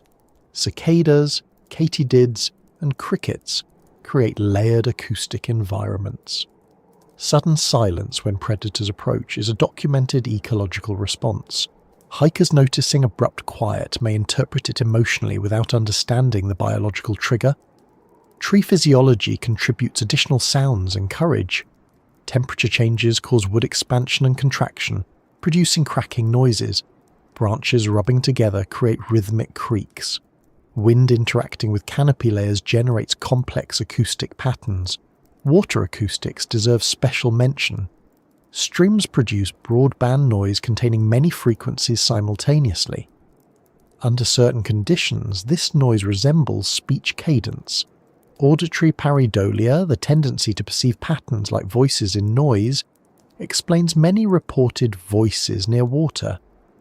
Environmental chemistry sometimes produces odours unfamiliar to visitors. Decomposing organic matter releases various compounds. Some plants emit strong scents when crushed or heated by sun. Smell influences emotional response even when not consciously identified. Light pollution absence means night skies appear darker than urban environments. Reduced artificial light increases contrast between illuminated and shadowed areas. Visual adaptation to darkness can initially feel disorienting. Navigation research shows that people tend to follow paths of least resistance when disoriented, often downhill or along watercourses. Understanding this behaviour improves search and rescue efficiency. Ecological stability in protected Appalachian areas preserves consistent environmental conditions across decades. Similar experiences reported years apart reflect stable ecosystems rather than unusual changes. Educational programs increasingly integrate these scientific findings into trail orientation materials. Understanding environmental mechanisms improves safety and enjoyment. Environmental conservation policies maintain natural conditions deliberately. Limited artificial lighting, minimal infrastructure expansion, and wildlife protection preserve ecosystem integrity while requiring visitor adaptation. Psychophysiological studies of nature exposure show stress reduction benefits once initial adjustment occurs. Heart rate variability improves, cortisol levels decrease, and mood stabilizes for many individuals. However, initial unfamiliarity can produce mild anxiety. Education helps shorten adjustment time. Community science projects invite hikers to document wildlife sightings, weather conditions, and acoustic observations. These data contribute to ongoing ecological research. Interdisciplinary collaboration continues expanding knowledge. Geologists, ecologists, psychologists, and atmospheric scientists share data relevant to wilderness perception. Despite comprehensive scientific explanations, emotional responses remain valid. Feeling alert or briefly uneasy in unfamiliar terrain is adaptive. Many hikers report that learning these explanations enhances appreciation, rather than diminishing experience. Understanding complexity often increases interest. Responsible communication emphasizes balance. Scientific clarity coexists with respect for cultural storytelling traditions. Outdoor recreation literature increasingly focuses on informed engagement. Preparation and knowledge reduce risk while preserving sense of exploration. As scientific perspectives become clearer, discussions often turn toward how some visitors interpret the same experiences differently, leading into conversations about paranormal beliefs and alternative interpretations that persist alongside scientific explanations. Even when scientific explanations account for many reported experiences on remote Appalachian trails, alternative interpretations continue to exist alongside them. This is not unusual. Throughout history, humans have tried to understand unfamiliar environments using the knowledge systems available to them at the time. In regions with deep cultural history, strong oral traditions and long periods of isolation, paranormal interpretations often become part of how communities talk about unusual experiences. These interpretations do not always imply literal belief in supernatural activity. Sometimes they function as symbolic language, a way of expressing caution, respect for the land, or acknowledgement that not everything is immediately understood. One of the most common paranormal frameworks applied to Appalachian trails involves the idea of residual presence. This concept suggests that intense past human activity somehow leaves an imprint on a location. People who subscribe to this interpretation often connect it to historical settlement patterns, industrial activity, or indigenous cultural sites.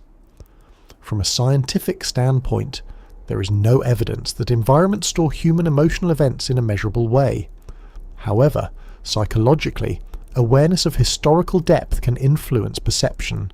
Knowing that many people lived, worked, struggled, or travelled in the same place over centuries can create a strong sense of continuity that some individuals interpret in spiritual terms. Another widely discussed belief centres on the idea of intelligent spirits or entities inhabiting wilderness areas. In Appalachian folklore, such narratives developed gradually through the blending of indigenous traditions, European settler beliefs, and later popular ghost story conventions. These stories often describe figures glimpsed briefly, unexplained footsteps, or the feeling of being observed. While environmental psychology explains many of these sensations through sensory adaptation and vigilance responses, the paranormal interpretation frames them as interaction rather than perception. Cultural background strongly shapes how these interpretations develop.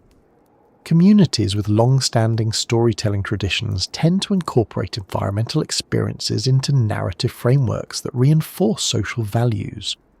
Respect for nature, caution when travelling alone, and attentiveness to surroundings often appear in these stories. Even when framed in supernatural language, the underlying message frequently emphasises safety and environmental awareness. Media representation has played a significant role in reinforcing paranormal interpretations. Television programs, documentaries, podcasts, and online forums sometimes highlight mysterious aspects of Appalachian trails because such material attracts attention. These portrayals often focus on unresolved incidents or dramatic personal accounts, while omitting broader scientific context. Viewers unfamiliar with the region may form impressions based primarily on these narratives rather than direct experience. Tourism occasionally intersects with paranormal interest. Some guided hikes include storytelling elements referencing regional legends.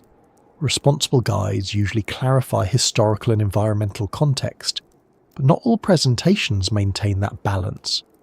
Commercial incentives can encourage dramatic emphasis, which shapes public perception over time. Personal experience remains a powerful factor. When individuals encounter something they cannot immediately explain, emotional impact can outweigh analytical reasoning.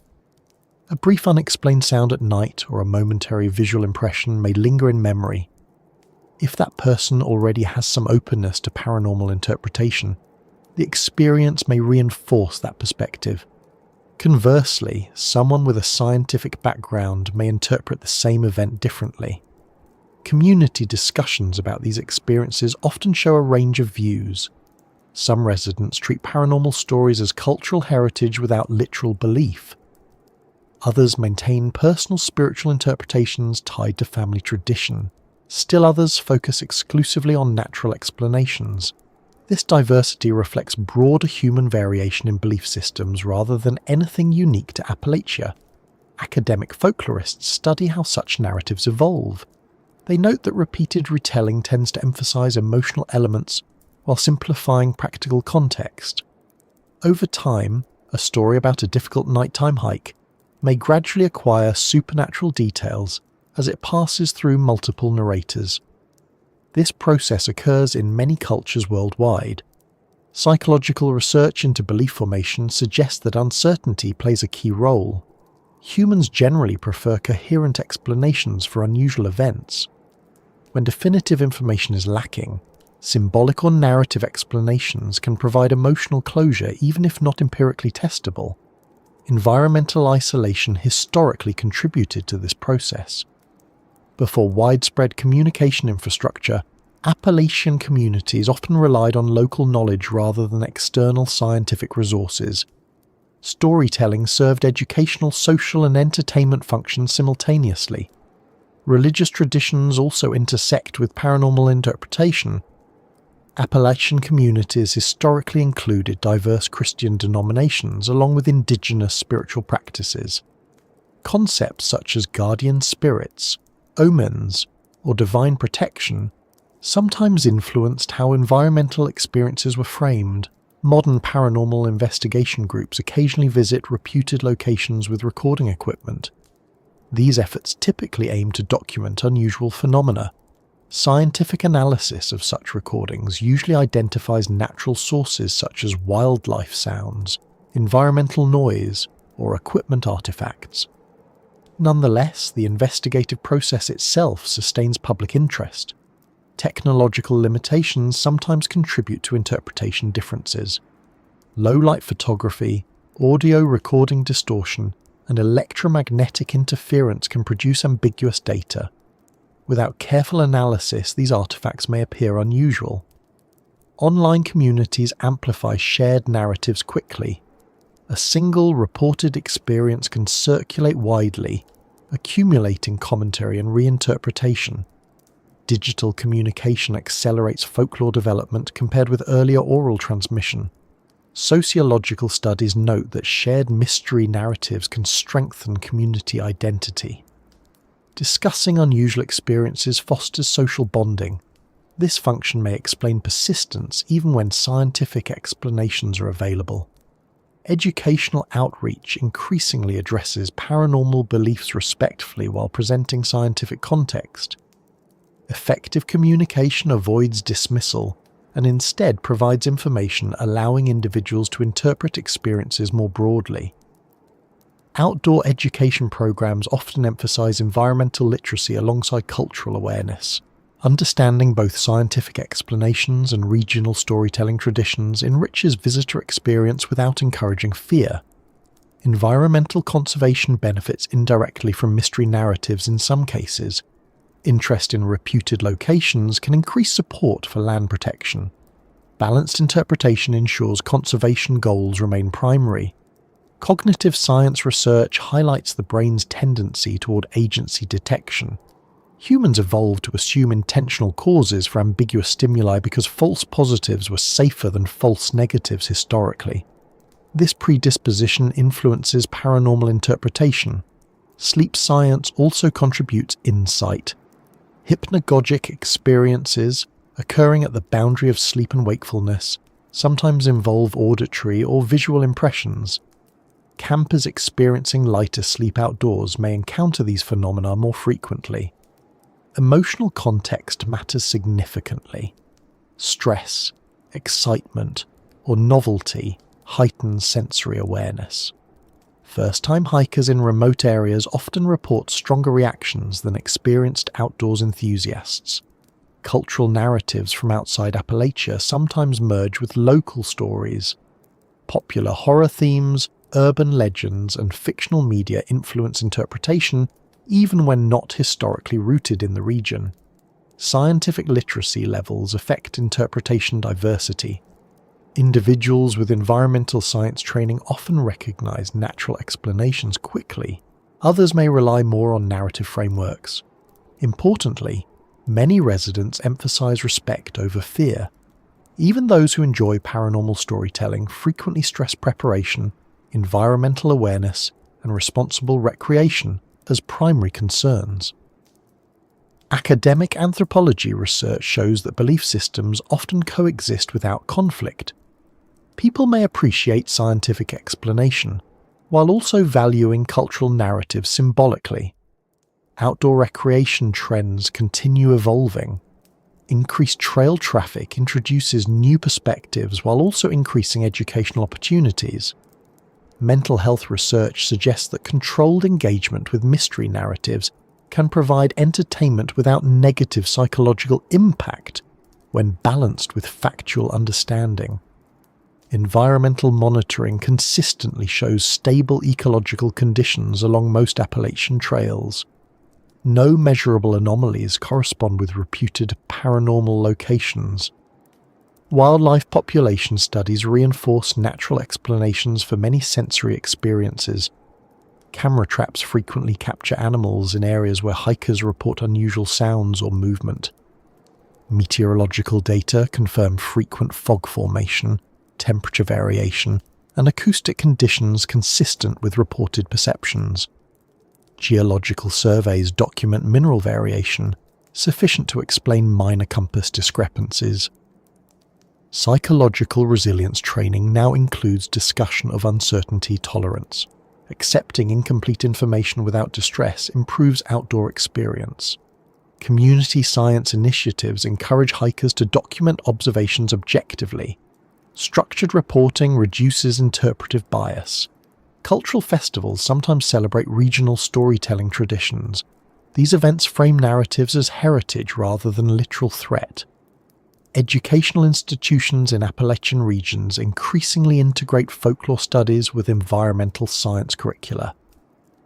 Responsible media coverage emphasizes balance between cultural interest and factual accuracy. Search and rescue professionals report that belief in paranormal causes rarely contributes directly to incidents. Practical factors dominate safety outcomes. Public health communication encourages hydration, nutrition, rest, and preparation as primary safety measures regardless of belief systems. Environmental ethics continue emphasizing respect for land, wildlife, and local communities. Outdoor leadership training includes cultural sensitivity components alongside technical skills. Academic conferences occasionally address intersection of folklore, psychology, and environmental perception in Appalachian contexts. Technological advances improve data collection, but do not eliminate subjective experience diversity. Personal reflection often evolves over time. Experiences initially framed as mysterious may later be reinterpreted with additional knowledge. Cultural continuity ensures storytelling remains part of Appalachian identity, while scientific understanding expands. Visitors who approach both perspectives respectfully often report richer appreciation of the region. As discussion moves forward, attention naturally shifts toward why fear and mystery persist even when explanations exist. Because cultural memory, storytelling habits, and emotional response all contribute to how these Appalachian trails continue to be perceived today. Even when scientific explanations address many unusual experiences reported on Appalachian trails, a sense of unease or mystery often continues to linger for some visitors. This persistence is not necessarily irrational. It reflects how human psychology processes uncertainty, memory, and cultural storytelling. Fear does not always disappear simply because an explanation exists. Emotional responses develop through complex interactions between perception, environment, personal experience, and social influence. One important factor is evolutionary biology. Humans evolved in environments where rapid threat detection improved survival. Interpreting ambiguous stimuli cautiously carried less risk than ignoring potential danger. That adaptive bias still operates today. A rustling sound in dense forest automatically triggers attention before analytical reasoning begins. Even after identifying the source as harmless, the initial alert response may leave a residual emotional impression. Memory processes reinforce this effect. Events associated with strong emotion, even mild unease, tend to be remembered more vividly than neutral experiences. Psychologists call this emotional salience. A peaceful walk through the forest may fade from memory more quickly than a single moment of uncertainty, even if the uncertainty lasted only seconds. Over time, these vivid memories accumulate into narratives that emphasize unusual moments rather than routine ones. Cultural storytelling amplifies memory selectively. Communities often share experiences that capture attention. Stories involving mystery, uncertainty, or perceived risk spread more easily than descriptions of uneventful hikes. This does not mean people intentionally exaggerate. It reflects how human communication prioritizes memorable content. Once a narrative becomes established, it shapes how future experiences are interpreted. Expectation also influences perception directly. Studies show that when individuals anticipate encountering something unusual, their sensory systems become more vigilant. Increased vigilance improves detection of subtle cues, but also increases interpretation variability. In wilderness settings, where sensory input is complex, this heightened attention can make ordinary stimuli seem noteworthy. Environmental unfamiliarity contributes significantly. Visitors from urban or suburban areas often encounter deeper darkness, quieter soundscapes, and more complex terrain than they experience daily. The brain requires time to recalibrate. During that adjustment period, mild unease is common. With repeated exposure, comfort typically increases, but initial impressions remain influential. Isolation plays a role as well. Reduced social feedback removes familiar reassurance cues. Conversations, traffic noise, and artificial lighting all provide subconscious orientation in everyday environments. Their absence on remote trails shifts attention inward. Reflection increases. Emotional processing may intensify. Some individuals interpret this introspection positively, others as uncertainty. Historical awareness influences perception too. Knowing that a location has a long human history, including settlement hardship, industrial activity, or displacement, adds emotional context. Even without specific details, the sense of layered past can affect how present experiences feel. Cultural memory operates subtly. Media representation strengthens these effects. Films, documentaries, articles, and online discussions sometimes highlight mysterious aspects of Appalachian regions. Repeated exposure shapes expectations before visitors arrive. Psychological priming research confirms that prior narrative exposure influences interpretation of subsequent experience. Group dynamics further reinforce persistence. When multiple people share similar stories, individual doubt decreases, collective memory forms. Even when explanations exist, social validation sustains narrative continuity. Cognitive dissonance occasionally appears. If someone has a strong emotional experience they cannot easily explain, accepting a simple natural explanation may feel unsatisfying. Humans generally prefer explanations that match emotional intensity. This preference can sustain alternative interpretations. Uncertainty tolerance varies among individuals. Some people are comfortable with incomplete information, others prefer definitive answers. Wilderness environments inherently include uncertainty, which interacts with personal tolerance levels. Nighttime conditions intensify many of these factors. Reduced visibility, altered acoustics, and unfamiliar sleep patterns combine to heighten vigilance. Experiences occurring at night often feel more significant than identical experiences during daylight. Educational background influences interpretation diversity. Individuals familiar with environmental science or psychology may interpret experiences analytically. Others may rely more on narrative or cultural frameworks. Both approaches reflect valid human cognitive styles. Personal life context also matters. Stress, fatigue, or emotional transitions outside the hiking experience can affect perception. Wilderness solitude sometimes brings underlying concerns to awareness. The environment itself may not cause fear but provides space for reflection. Community identity contributes to narrative persistence.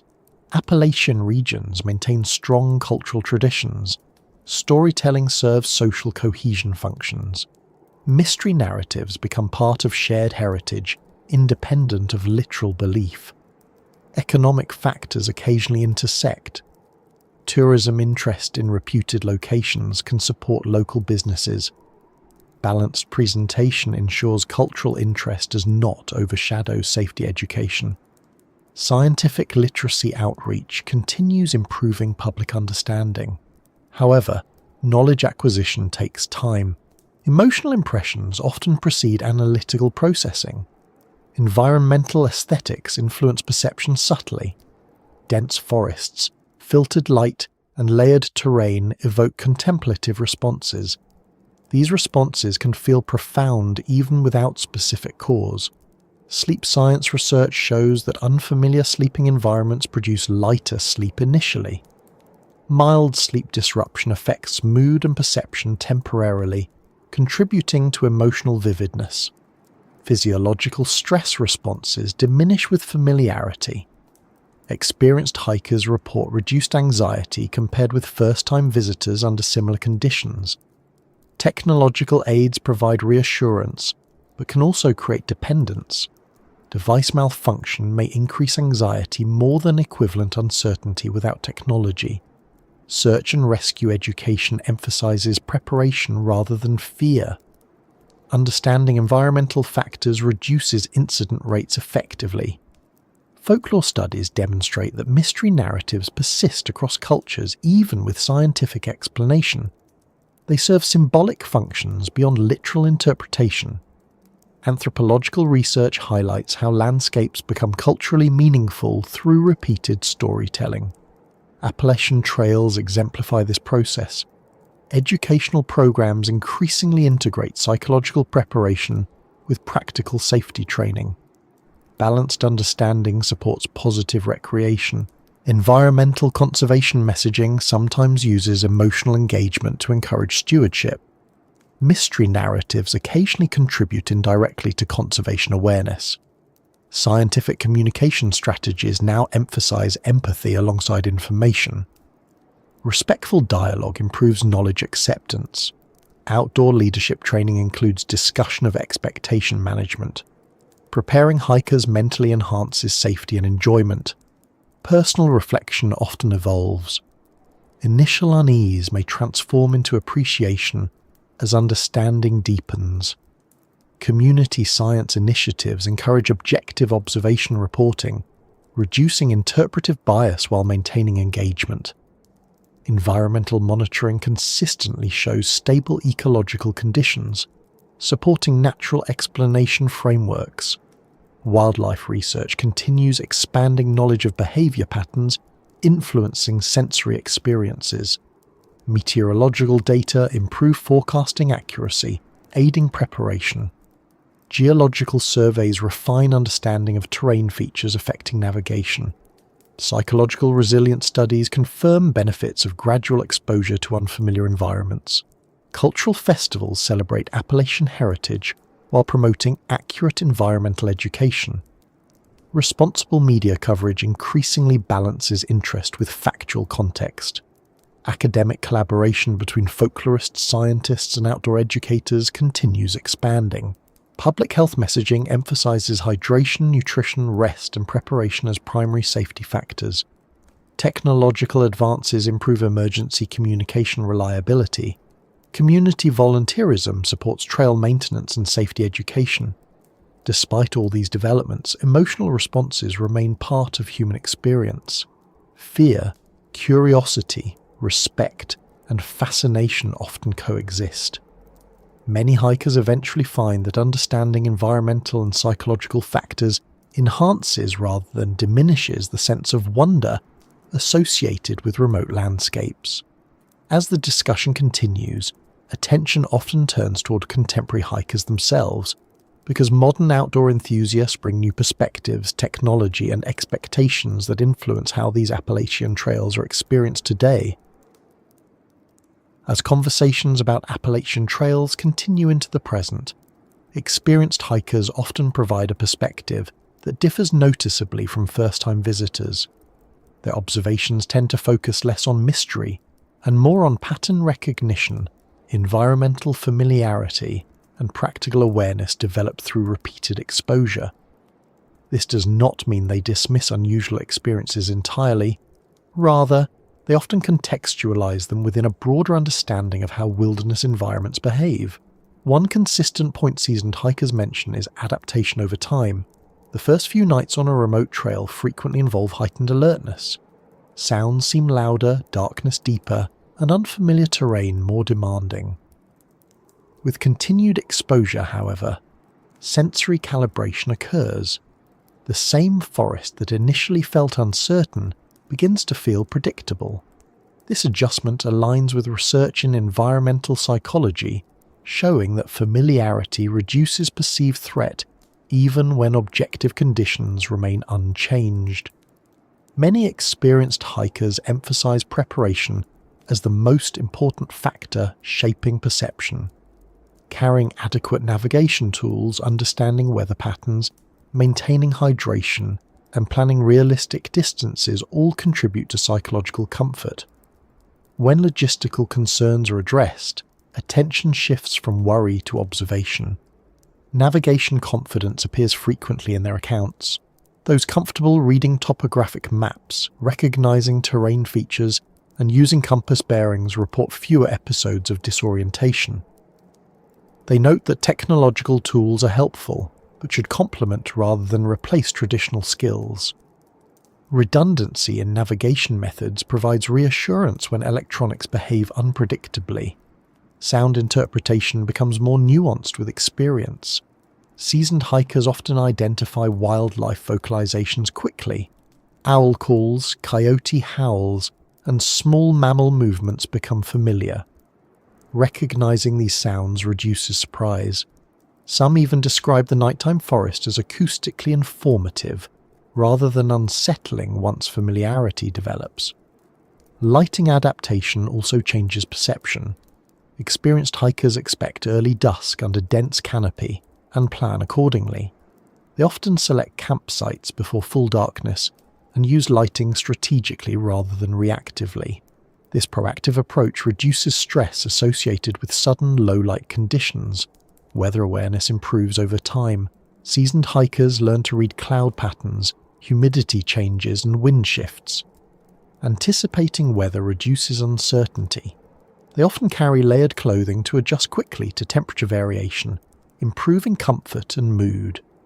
Group dynamics receive attention as well. Experienced hikers note that calm leadership within a group stabilizes collective perception. When one person expresses concern, others often mirror that emotion. Skilled leaders model measured responses, helping maintain balanced interpretation of environmental cues. Hydration and nutrition management appear consistently in their advice. Physical discomfort from dehydration or low energy influences emotional state. Regular intake supports cognitive clarity, reducing misinterpretation of sensory input. Sleep routines matter too. Experienced hikers develop consistent evening practices, setting up shelter early, organizing gear, preparing simple meals, and establishing quiet time before rest. These routines promote better sleep quality even in unfamiliar environments. Many seasoned hikers describe a shift from vigilance to appreciation. Initial focus on potential hazards gradually expands to include ecological observation. Bird behavior, plant diversity, and terrain variation become points of interest rather than background. Technological integration varies. Some experienced hikers use GPS extensively. Others prefer minimal electronics. Regardless of approach, most emphasize understanding device limitations. Knowledge of signal attenuation under canopy or battery performance in cooler temperatures prevents misinterpretation. Risk assessment skills improve with exposure. Experienced hikers distinguish between genuine hazards and benign anomalies more effectively. This skill reduces unnecessary anxiety without compromising safety. Environmental ethics feature prominently in their narratives. Leave no trace practices, wildlife respect, and conservation awareness become integral parts of the hiking experience. Ethical engagement often enhances psychological comfort. Cultural awareness also appears in contemporary accounts. Many hikers express interest in local history, indigenous heritage, and community perspectives. Understanding cultural context enriches environmental appreciation. Social media has influenced how experiences are shared. Seasoned hikers often caution against sensationalizing ambiguous events online. They emphasize accurate reporting to maintain balanced public perception.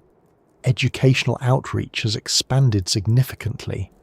Outdoor organisations now offer courses covering navigation, first aid, weather interpretation, and psychological preparedness.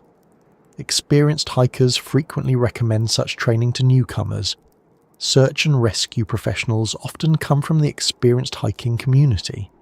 Their insights inform safety guidelines. They consistently highlight preparation, communication, and situational awareness as key factors. Mental health benefits receive increasing attention.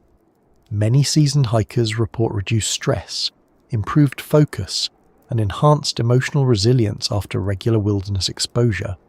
Scientific studies support these observations.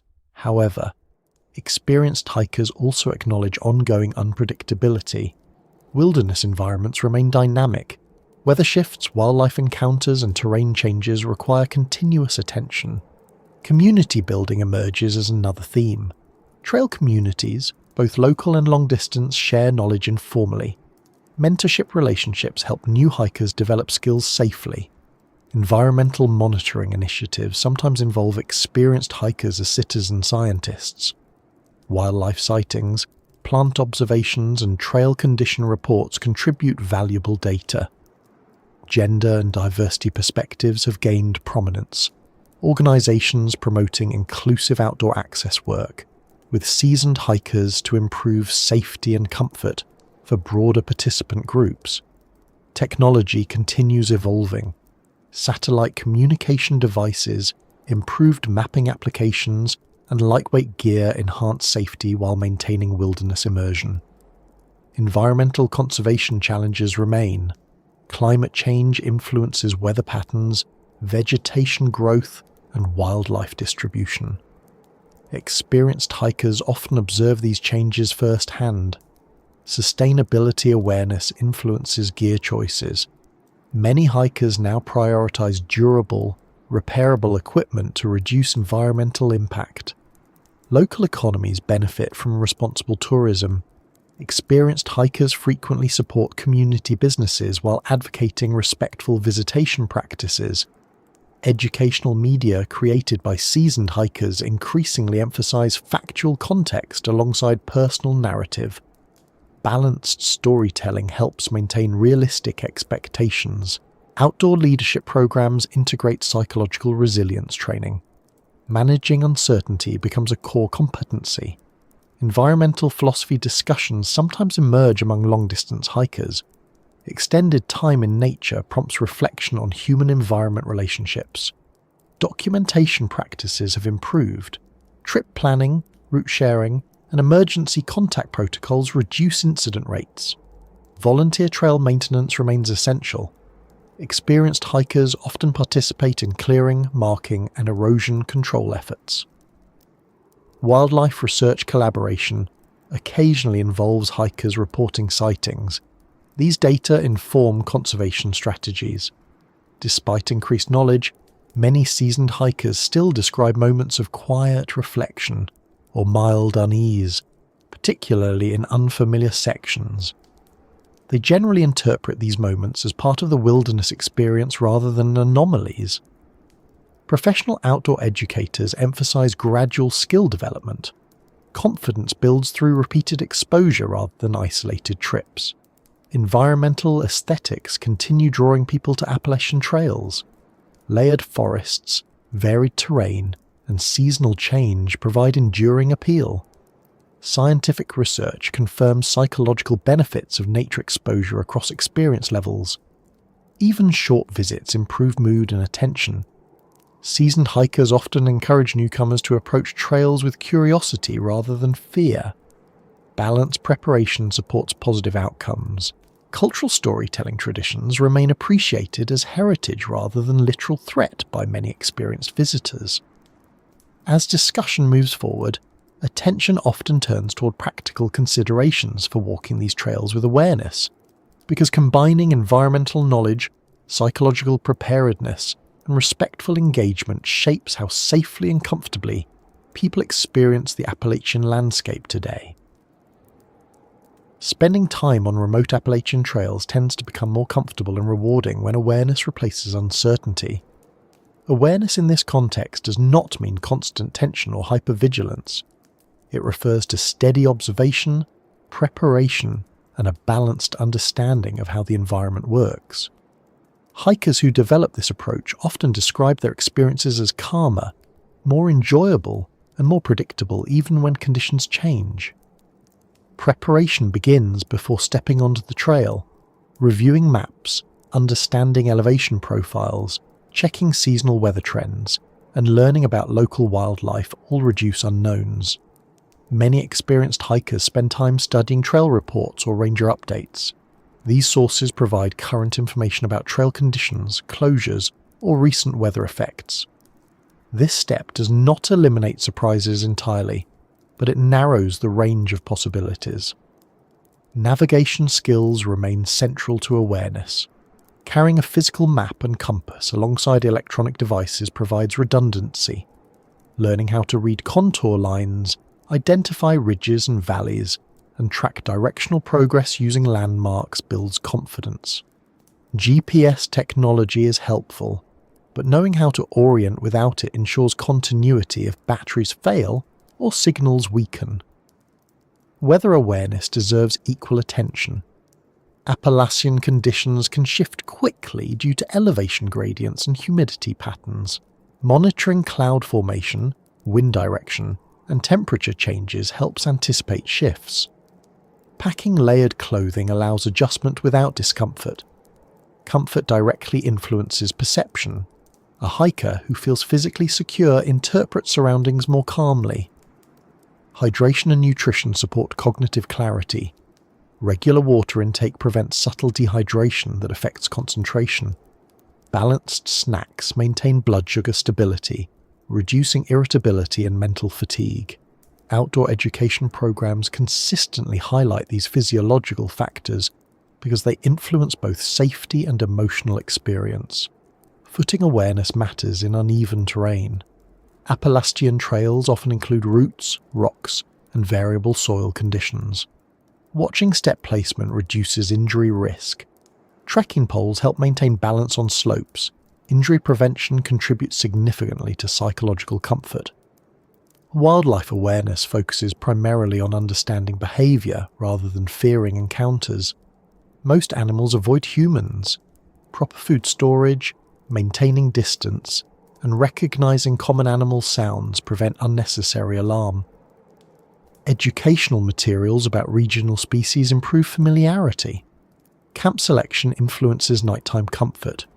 Choosing sites with good drainage, moderate wind protection, and clear visibility reduces environmental stresses. Setting up shelter before full darkness allows organized preparation.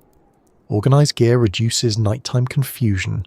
Lighting management affects perception after sunset.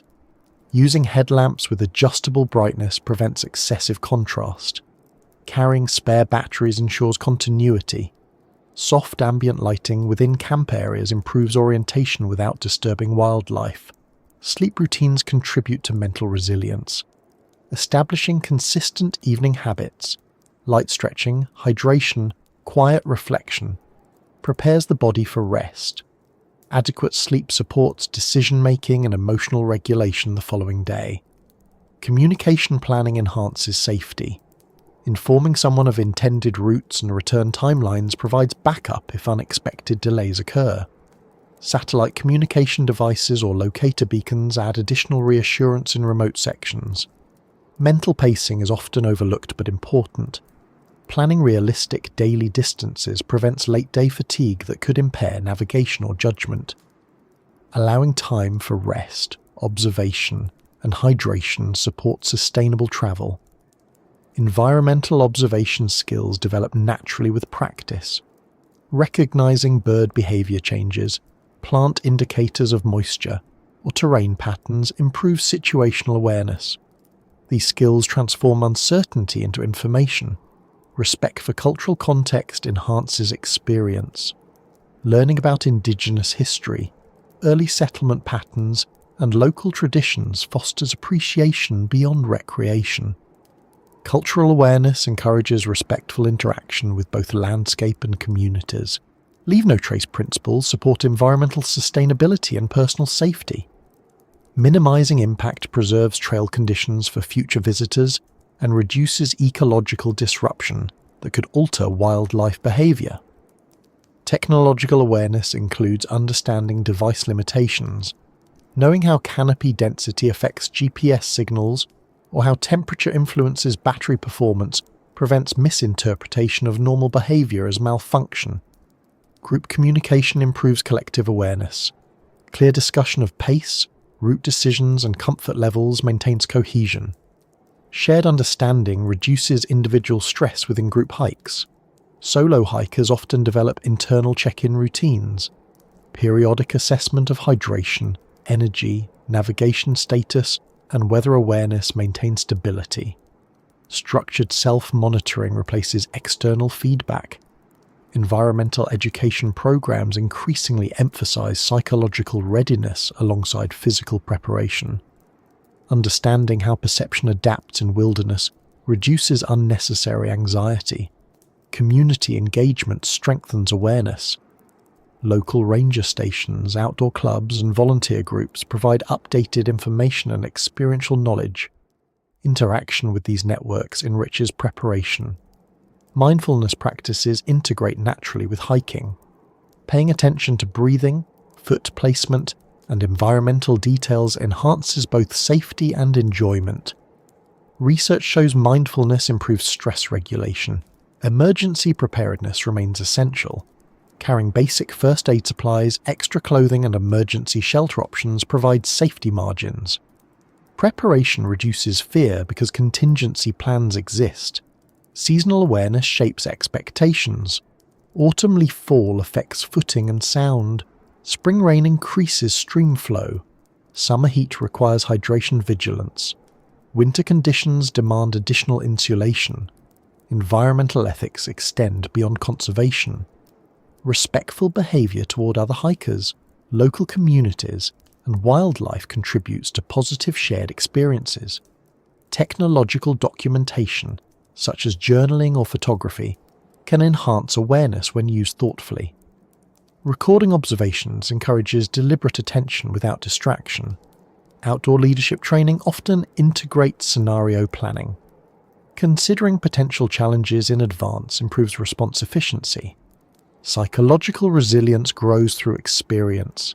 Each successful trip builds confidence, reducing future anxiety. Community science participation offers structured observation opportunities. Recording wildlife sightings or weather data adds purpose to environmental awareness. Physical conditioning supports mental comfort. Adequate fitness reduces fatigue-related stress responses. Educational resources continue expanding. Books, workshops, online courses, and guided trips provide skill development pathways. Environmental monitoring organizations publish accessible data on weather, wildlife, and trail conditions. Reviewing these sources supports informed planning. Social support networks among hikers encourage knowledge sharing. Mentorship relationships help newcomers develop awareness safely. Responsible media consumption matters. Balanced information sources prevent exaggerated expectations. Cultural storytelling traditions can coexist with practical awareness when interpreted respectfully. Appreciating narrative heritage does not require abandoning scientific understanding. Environmental conservation success depends partly on informed visitors.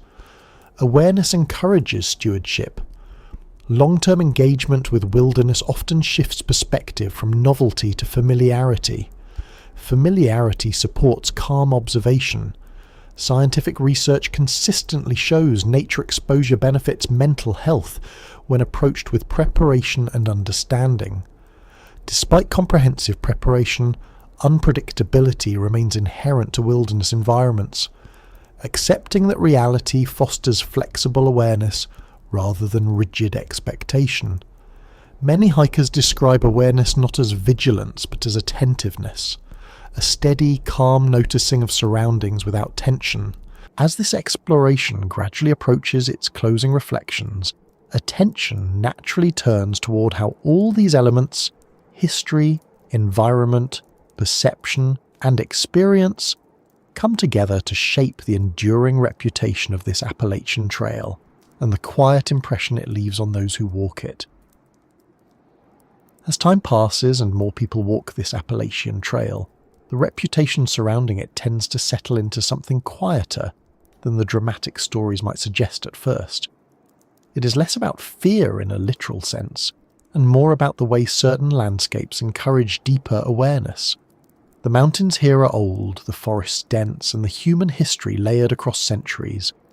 When those elements combine with solitude and shifting environmental conditions, people naturally become more attentive. That attentiveness sometimes feels unusual simply because daily life rarely provides the same level of sensory engagement. Many hikers eventually describe a gradual shift in how they think about the trail. At the beginning, there may be curiosity mixed with mild unease, especially if they have heard stories beforehand. After spending time walking through the terrain, listening to wildlife, adjusting to early dusk under the canopy, and learning how sound carries through valleys, the environment starts to feel less mysterious and more structured. Patterns emerge. Weather behavior becomes recognizable. Animal sounds gain familiar context. Navigation cues make more sense. That process often replaces uncertainty with understanding. The idea that a place watches back is sometimes used informally by hikers, not to suggest anything supernatural, but to describe how immersive the environment feels. Dense forest reduces distant visibility. Sounds reflect unpredictably. Wildlife moves quietly.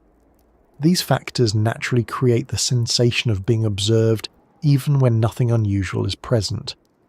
From a psychological perspective, this is a normal vigilance response. Humans evolved to notice subtle environmental changes. In wilderness settings, that ability becomes more noticeable because distractions are fewer. Historical awareness contributes quietly to this feeling. Knowing that indigenous communities, early settlers, industrial workers, and modern hikers have all moved through the same terrain adds depth to the experience. The landscape carries evidence of long-term human interaction, even when physical traces are subtle. That awareness often encourages reflection rather than anxiety once context is understood. Scientific research reinforces the idea that environments like Appalachia promote introspection. Reduced noise pollution, limited artificial lighting, and consistent natural rhythms influence stress regulation and attention patterns. Many hikers report improved mental clarity after spending extended time on these trails. What initially felt unfamiliar becomes restorative with familiarity. Cultural storytelling traditions remain part of the region's identity. Local communities often share stories that emphasize respect for the land, awareness of weather, and careful travel practices. These narratives function as both heritage and practical guidance. Visitors who approach them with curiosity rather than literal expectation tend to gain valuable perspective. Technological changes continue shaping the hiking experience. Modern navigation tools, communication devices, and weather forecasting reduce many uncertainties that earlier travelers faced. Yet technology does not eliminate environmental complexity. Dense canopy still affects GPS accuracy. Temperature shifts still influence battery performance. Understanding these limitations helps maintain realistic expectations. Experienced hikers frequently note that the most meaningful part of walking these trails is not any single dramatic moment, but the accumulation of small observations, light filtering through leaves, changes in bird activity, the sound of distant water, gradual terrain variation. These details build familiarity. Familiarity supports confidence.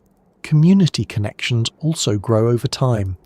Trail volunteers, local residents, park rangers, and fellow hikers form informal networks of shared knowledge. Conversations at trailheads, shelters, or nearby towns often provide insights not found in guidebooks. This social dimension adds another layer to the experience. Environmental stewardship remains central. Protecting these landscapes ensures future visitors can experience similar conditions. Leave no trace practices, wildlife respect, and trail maintenance participation all contribute to sustainability. Awareness naturally extends to conservation once people spend enough time observing ecosystem complexity. educational outreach continues expanding. Programs now combine environmental science, cultural history, and psychological preparedness. Balanced information helps visitors appreciate both the beauty and the practical realities of remote hiking. Safety outcomes improve when preparation and awareness replace assumption. Carrying appropriate gear, understanding weather variability, maintaining hydration, and sharing trip plans all reduce risk. These habits become routine with experience. Psychological resilience often grows alongside physical endurance. Navigating uncertainty calmly becomes easier with repeated exposure. This resilience transfers to other areas of life as well, according to several studies on wilderness therapy and outdoor recreation. Seasonal return visits highlight how dynamic the same trail can be. Spring growth, summer density, autumn colour change, and winter openness each alter perception. Observing these cycles deepens understanding. Wildlife observation frequently becomes a highlight, rather than a concern once behaviour patterns are understood. Many hikers develop interest in bird identification, plant ecology, or geology as familiarity increases. Local economies benefit from responsible visitation. Supporting community businesses while respecting regional culture fosters positive relationships between visitors and residents. Scientific monitoring continues tracking environmental change. Climate patterns, species distribution shifts, and trail condition data inform management decisions. Visitor awareness supports these efforts. Digital communication spreads information quickly, but direct experience remains irreplaceable. Reading about a place differs from walking through it, hearing the sounds, and noticing gradual environmental transitions firsthand. Many hikers find that initial curiosity about mystery evolves into appreciation for complexity. The environment feels less like something to decode and more like something to observe. Cultural diversity among visitors brings varied interpretations. Some focus on history, others on ecology, others on personal reflection. The trail accommodates multiple perspectives simultaneously. Outdoor education increasingly emphasizes emotional preparedness alongside technical skill. Recognizing normal psychological responses to isolation improves comfort. Responsible storytelling maintains balance. Sharing experiences honestly without exaggeration preserves both cultural heritage and factual understanding. Environmental aesthetics continue drawing people back. Layered forest structure, rolling terrain, and changing light conditions provide enduring visual interest. Long-distance hikers often describe a sense of continuity. Walking through terrain shaped over millions of years places personal concerns in broader context. Community science initiatives invite ongoing participation. Wildlife tracking, plant surveys, and environmental data collection enhance both knowledge and engagement. Technology will continue evolving, but fundamental environmental processes remain consistent. Weather patterns, wildlife behaviour, and terrain complexity will still shape perception. Mental health research increasingly highlights benefits of nature exposure when approached with preparation. Reduced stress, improved attention, and emotional balance appear consistently. Despite modern understanding, a quiet sense of respect for the landscape usually remains. Respect does not require fear. It reflects recognition of scale, history, and ecological complexity. For many hikers, the most lasting impression is not mystery but attentiveness. The trail encourages slowing down, noticing details, and engaging senses more fully than everyday environments often allow. That attentiveness tends to persist even after leaving the mountains. Sounds in daily life become more noticeable. Light changes receive more attention. Awareness carries forward. The reputation of the trail therefore becomes less about haunting and more about how it changes perception. The environment does not literally watch anyone, yet it encourages the feeling of observation simply through sensory immersion. People continue returning not because they expect something dramatic, but because the experience offers quiet clarity. the combination of history, ecology, and solitude creates space for reflection. And as each new group of hikers walks those same paths, adding their own observations and experiences, the trail's story keeps expanding, not through mystery alone, but through the ongoing relationship between landscape, perception, and the people who choose to spend time there.